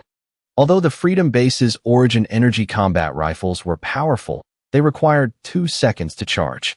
Normally, using tactical coordination and traps to fight or deal with origin beasts was quite effective. But against evolvers above Tier 5, they were insignificant. The distance between the two sides was too close. In less than half a second, Lin Siyuan had charged into the Freedom Base's formation. Just a second later, he had snapped the necks of 2 soldiers. But his speed still wasn't fast enough. Carrying heavy weapons and surrounded by a crowd, Lin Siyuan found it hard to dodge. Relying on the killing techniques he had practiced over the past few days, Lin Siyuan ended several lives in the blink of an eye. However, that was the extent of it. Lin Siyuan still hadn't reached Tier 6 and lacked area of effect damage capabilities. He couldn't wipe out hundreds of people in 2 seconds. Seeing that the remaining Freedom Base soldiers were finishing their charge and about to fire, a sudden piercing sound tore through the air. With a mere thought from Lin Shi, over 100 flashes of cold light bypassed the Chun family members and Lin Siyuan, shooting straight into the Freedom Base's formation. The combat rifles that the Freedom Base soldiers were so proud of were instantly shattered by the cold light, turning into scrap metal. Some rifles even exploded, instantly severely injuring several people nearby. After destroying the weapons, the flashes of cold light continued their assault. Before anyone could react, hundreds of elite Freedom Base soldiers had their heads pierced almost simultaneously. Many died before they could even feel the pain. Lin Siyuan snapped another neck. Seeing that no one around him was left standing, he immediately returned to Lin Shi's side. Lin Shi remained standing in place. With a thought, the origin weapon fragments vanished. If it weren't for those who knew Lin Shi's abilities, they wouldn't have even known he had attacked. If not for the corpses littering the city wall, people might have thought those flashes of cold light were just an illusion. Too fast and too ruthless. The entire city wall fell into dead silence. Chun Tianxiong looked at Donald Gavin, who had nearly wet his pants in fear, and said regretfully, "I was just about to warn you not to seek death." Even though he had played a trick on this old man, Chun Tianxiong still wanted these old guys to help him defend the base. But if they insisted on dying, he was powerless to stop them. Seeing hundreds of his elite Freedom Base soldiers wiped out in an instant, Donald Gavin felt as if he had plunged into an icy abyss. Although he didn't clearly see where those flashes of cold light came from, Donald Gavin wasn't an idiot. He knew very well that those flashes of cold light definitely came from the 4 people he had intended to kill. Right at that moment, a flash of cold light stopped barely a centimeter from his head, almost piercing his forehead. He tremblingly raised his hand to block it, only to feel blood on his hand. It turned out that, without realizing it, he had stepped right onto the brink of death. Donald Gavin stiffly turned his head, looking at Lin Shi and the other 3, his gaze finally landing on Lin Rongxuan. To be able to use such a powerful move, it must be this gentleman. Donald Gavin dropped to one knee. "I'm so sorry. I was wrong just now." Thank you, sir, for sparing my life. Lin Rongxuan didn't reply. Donald Gavin's heart pounded, sweat beads the size of beans rolling down his forehead. His body trembled uncontrollably. The people beside him weren't faring much better. The old men, Donald Gavin's subordinates, were so scared they even wet themselves. They also knelt down following Donald Gavin. In the face of the Grim Reaper, dignity meant nothing. They had finally managed to unlock their genes thanks to the apocalypse, restoring their strong bodies. They could live another 100 years, enjoying the power, strength, and pleasures that a healthy body brought. Why would they want to die such a senseless death? Thank you, Senior, for sparing our lives. Everyone who knelt was facing Lin Rongxuan. The city wall was completely silent again. Lin Rongxuan rubbed the back of his neck, feeling a bit embarrassed for these people. He awkwardly muttered, these guys don't actually think I was the one who attacked just now, do they? A Chen family member, seeing that the show was over, walked up to Donald Gavin, translated Lin Rongxuan's words, and introduced Lin Shi. Chen Tianxiong hurriedly wiped his sweat-free forehead and quickly ordered people to clean up the corpses on the wall, ignoring Donald Gavin. He walked over to Lin Shi, adopting a very low and respectful posture. Senior Lin, I am truly sorry. I didn't explain the situation clearly to them. There were many offenses. Chen Tianxiong noticed that compared to the last time in the White Forest, Lin Shi seemed even stronger. When those origin weapon fragments whizzed past him just now, he felt that if Lin Shi had targeted him, he probably wouldn't have escaped death either. It's fine, Lin Shi replied calmly. Anyway, those who offended me are already dead. If anyone else has a death wish, even if my cousin doesn't act, I'll kill them myself. Qi Yun crossed his arms and looked at Chen Tianxiong, making no effort to hide the origin energy fluctuating around him. Chen Tianxiong sensed that Qi Yun's origin energy was no weaker than his own. Seeing Qi Yun's youthful face, which looked no different from Lin Shi's, he was internally shocked. I guarantee, I absolutely will not let them bother you again, Senior. Lin Shi's movements were truly too fast. He hadn't even had time to stop him. Chen Tianxiong sincerely apologized again. You're the current patriarch of the Chen family? Lin Rongxuan's voice rang out beside Chen Tianxiong. Only then did Chen Tianxiong notice him. Good heavens, why is there another Tier 6 cultivator? Are Tier 6 cultivators not that rare anymore? Moreover, the origin energy on Lin Rongxuan was even thicker than his own, and he didn't look like someone who had just recently broken through. He was only in his 30s. Fine, in this day and age, I've truly lived my life like a dog. Chen Tianxiong said bitterly, and this gentleman is? I am Lin Rongxuan. I wonder if you've ever heard my name? Lin Rongxuan smirked. Chen Tianxiong muttered Lin Rongxuan's name in his head. Soon, he remembered. Lin Rongxuan, the man who ran away 23 years ago, the son-in-law of the Qi family's old patriarch. Although the Chen family kept a low profile, they still gathered plenty of outside intelligence, especially regarding major events in the Qi family. Rumor had it that he even lost the cornucopia, an artifact no one had been able to open for thousands of years. So it's you. Chen Tianxiong was surprised. I didn't expect you to still be alive. Meeting Lin Rongxuan here, Chen Tianxiong was genuinely surprised, but he didn't have any other thoughts. The Qi family was gone, so how could he stand up for them? As for the cornucopia, the Chen family had studied it for over 1,000 years too. It was just a useless broken pot. If it were truly useful, how could it have been destroyed while in the Qi family's hands? The other 4 great hidden families must have gone mad. Lin Rongxuan nodded, chuckling softly. As expected, legends of me still circulate in the martial world. Chen Tianxiong didn't say much more to Lin Rongxuan. The beast tide was approaching, and he had no time to chat. He focused his attention on Lin Shi, his expression calm. The beast tide is almost here. Do you have any plans, Senior? As long as we can coordinate, we will fully support you.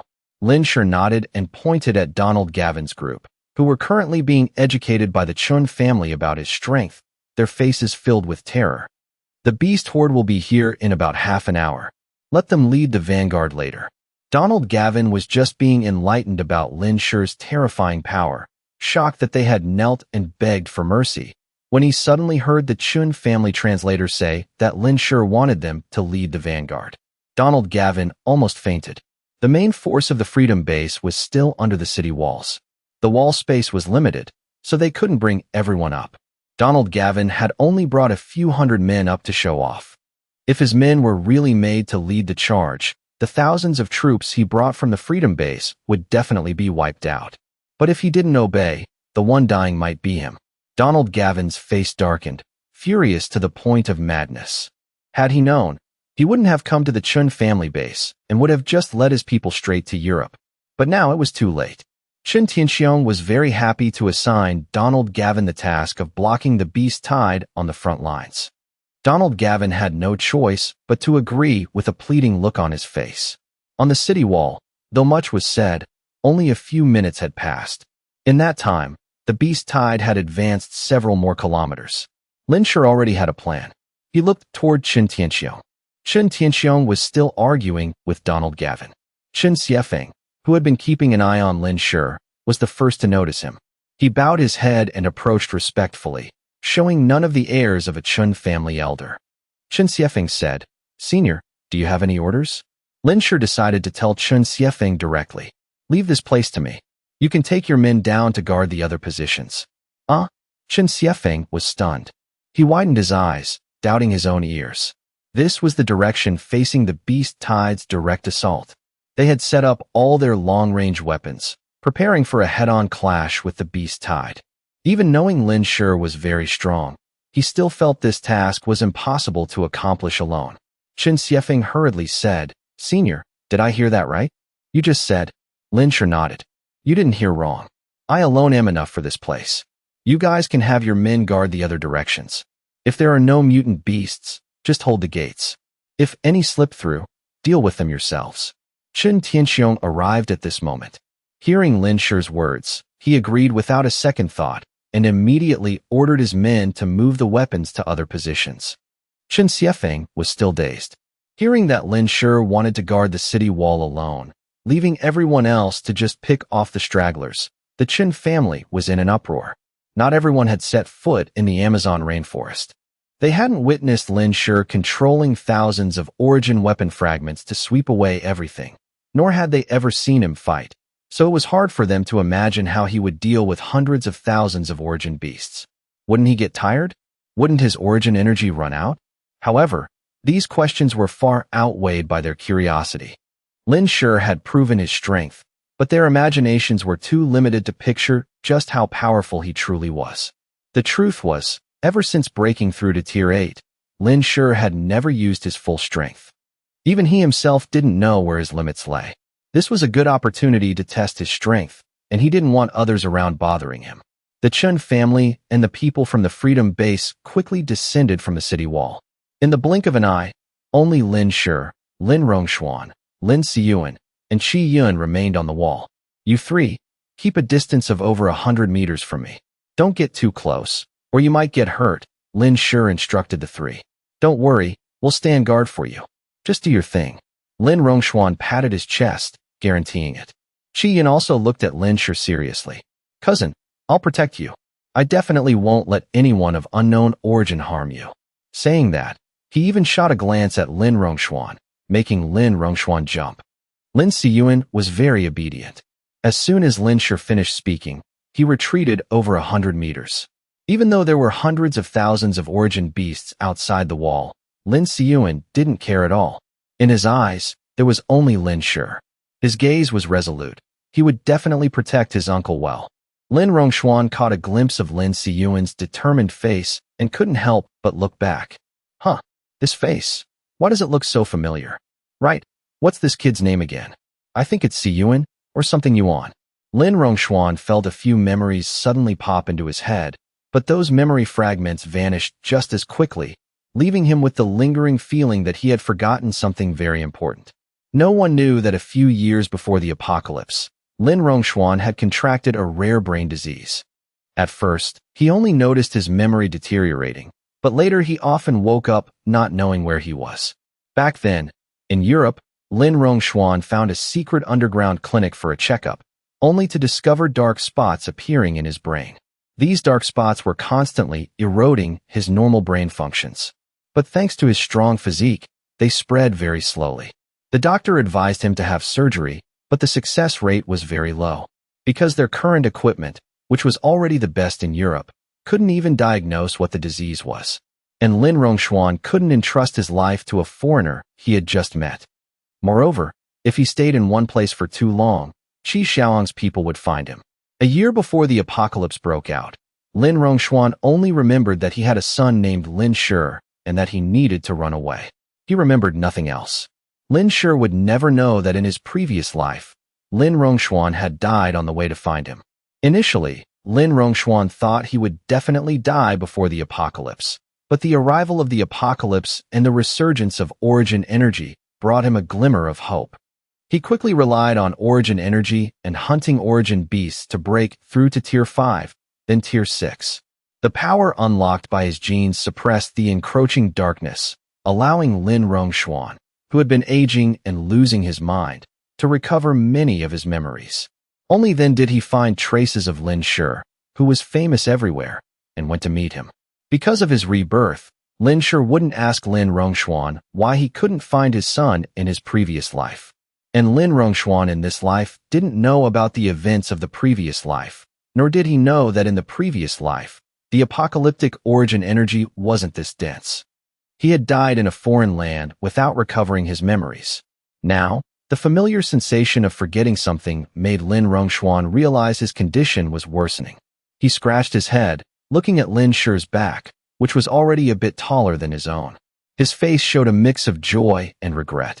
Whatever. Seeing my son so strong, even if I die now, I can rest in peace. Lin Shi stood quietly on the city wall, looking as if he were waiting for the beast tide to arrive. In reality, he was using his consciousness to control the spatial duplication device made by the Scientific Research Institute to create new origin weapons. A total of 53 times, Lin Shi used the item to duplicate them 100 times. Thus, the number of duplicated origin swords reached 5,300. This should be enough. He adjusted his thoughts. Instantly, 5,300 identical origin swords hovered in midair.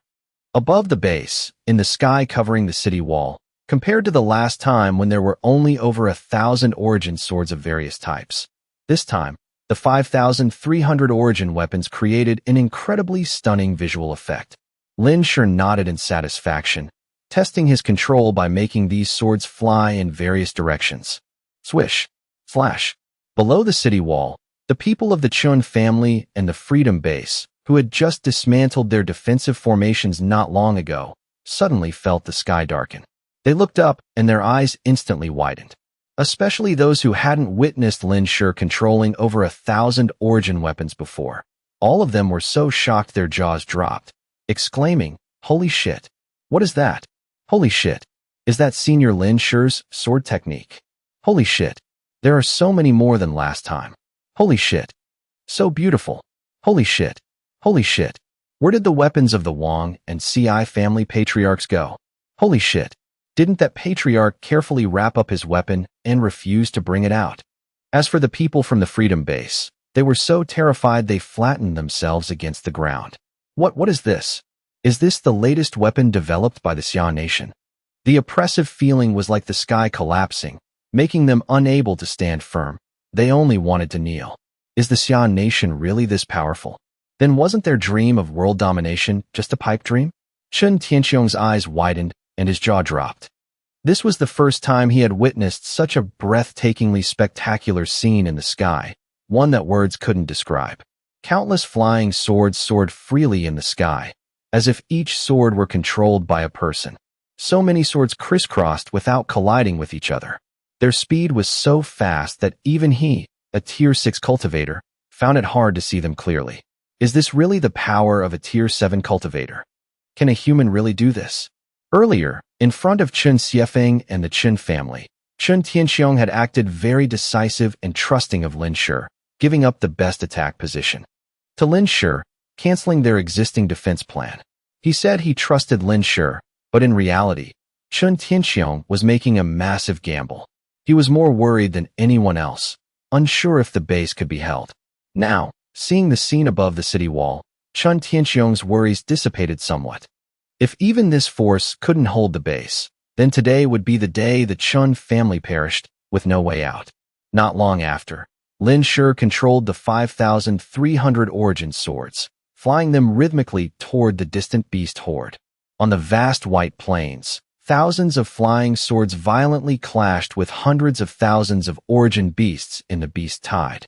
Lin Shi's flying swords were like sharp meat grinders, mercilessly tearing into the beast horde. Most of them were Tier 3 origin beasts, under the power of Tier 7 origin weapons. They were sliced open as easily as cutting tofu. The fresh blood and mangled flesh of the origin beasts splattered everywhere. The agonizing howls of the origin beasts mixed with the sound of flying swords tearing through flesh and bone, composing a tragic symphony. The beast tide's advance suddenly halted. Chun Tianxiong and the others appeared at the city gates, witnessing the scene of flying swords filling the sky, continuously shredding the beast tide. They didn't even need to lift a finger. The flying swords had stopped the beast tide at a distance. Not a single beast could take another step forward. The battle was practically a one-sided massacre. Donald, Gavin, and the others, after their initial terror, were now overjoyed. They thought they were going to be cannon fodder, but in this situation, they could just sit back and reap the rewards. But they rejoiced too soon. Chun Tianxiong waved his hand and shouted loudly, drawing everyone's attention. Don't let your guard down. Such a powerful ability definitely consumes a massive amount of origin energy. We can't entirely rely on Senior Lin Shi to kill all these beasts. Xiefeng, go tell the people next to Senior Lin Shi to ask him to leave some low-tier origin beasts for us to handle ourselves. Yes, Patriarch. Chun Xiefeng went to deliver the message. Lin Shi immediately understood Chun Tianxiong's intention. He stopped slaughtering origin beasts below Tier 4 and focused on the higher Tier 1s. But now that Lin Shi was no longer wiping out the low-tier origin beasts, these beasts didn't just blindly charge at the base. There was a commander within the beast horde. They had sensed the danger and were huddling together, searching for Lin Shi's position. Such a massive beast tide definitely had a high-tier beast king, at least Tier 7, maybe even Tier 8. Amidst the crowded beasts, a black monkey hid among countless other monkeys. From its appearance to its aura, it didn't stand out at all. Only its incredibly agile eyes, gleaming with intelligence, revealed this monkey's extraordinary nature. The black spider monkey darted in and out of sight, sometimes diving under the belly of a tiger origin beast to hide, sometimes climbing onto the back of a giant wild boar. Its eyes darted around everywhere, finally locking onto a white figure on the city wall. It was Lin Shi. Lin Shi saw the beast tide pause for a moment before fiercely charging forward again, breaking through his flying sword blockade to attack the base. He then followed Chun Tianxiong's plan, letting some water through. Immediately, a large number of beasts bypassed the flying swords and charged straight toward the base. Because the beast horde was no longer densely packed, searching became much easier for Lin Shi. He quickly found and eliminated the isolated Tier 5 and Tier 6 origin beasts, storing their corpses in his spatial dimension so they couldn't eat their own kind to increase their strength. Any origin beast Tier 5 or above that tried to break through the blockade was also swiftly killed by Lin Shi. The beast horde that Lin Shi let through quickly entered the trap zone that the Chun family base had prepared in advance. Chun Tianxiong and the others had been waiting for a long time. When the beast horde stepped in, the ground suddenly collapsed. Hundreds of origin beasts fell straight down into pits filled with sharp spikes. The origin beasts were impaled, bloodied, and howling miserably. The ones behind them couldn't stop in time and fell in as well. Chun Tianxiong gave the order, and all long-range attacks were unleashed, blasting the trapped beast tide. But not long after, the sheer volume of the beast tide filled the first trap zone. Ferocious and unafraid of death, they charged toward the base under a hail of bullets. The base sequentially activated the second and third trap zones. The closer they got to the base, the thinner the beast tide became. Chun Tianxiong personally led his men out to fight. Seeing the beast tide blocked over 1,000 meters away from the base, many people in the Chun family base cheered with joy. However, they hadn't realized that the real danger had just begun. A few black spider monkeys took advantage of Chun Tianxiong and the others focusing on the beasts in the traps, quietly approached the edge of the traps and jumped in themselves. When someone got close, they suddenly leaped out, using their fangs and claws to kill the evolvers who couldn't react in time. Some others hid under the bodies of massive origin beasts, waiting for the evolvers to engage the origin beasts before launching a surprise attack. The Chin family base and the Freedom base quickly suffered casualties. The black spider monkeys picked up the weapons of the slain evolvers to fight against the others. Patriarch, look at those monkeys. Someone quickly noticed the situation and reported it to Qin Tianxiong. Qin Tianxiong looked over and saw about 100 black spider monkeys gathering together, mimicking human movements and swinging weapons. These were monkeys that lived in troops in the Amazon rainforest before the apocalypse, known as black spider monkeys. They had very strong tails and dexterous hands. After evolving, their size was comparable to a normal human, and they were incredibly agile and ferocious in combat. These black spider monkeys moved nimbly between the beast tide and the evolvers, acting like shit-stirring sticks. Sometimes, just as an evolver was about to kill an origin beast, they would suddenly join the fight, causing the tide of battle to shift abruptly. Follow me. Wipe out these monkeys first. Qin Tianxiong shouted. The Tier 4 evolvers of the Chun family immediately chased after the black spider monkeys. After a few were killed, the black spider monkeys began to flee into the beast horde, using their agile limbs and strong, flexible tails to dodge. Aside from Qin Tianxiong, who managed to chase down and kill a few, the others were played like fools.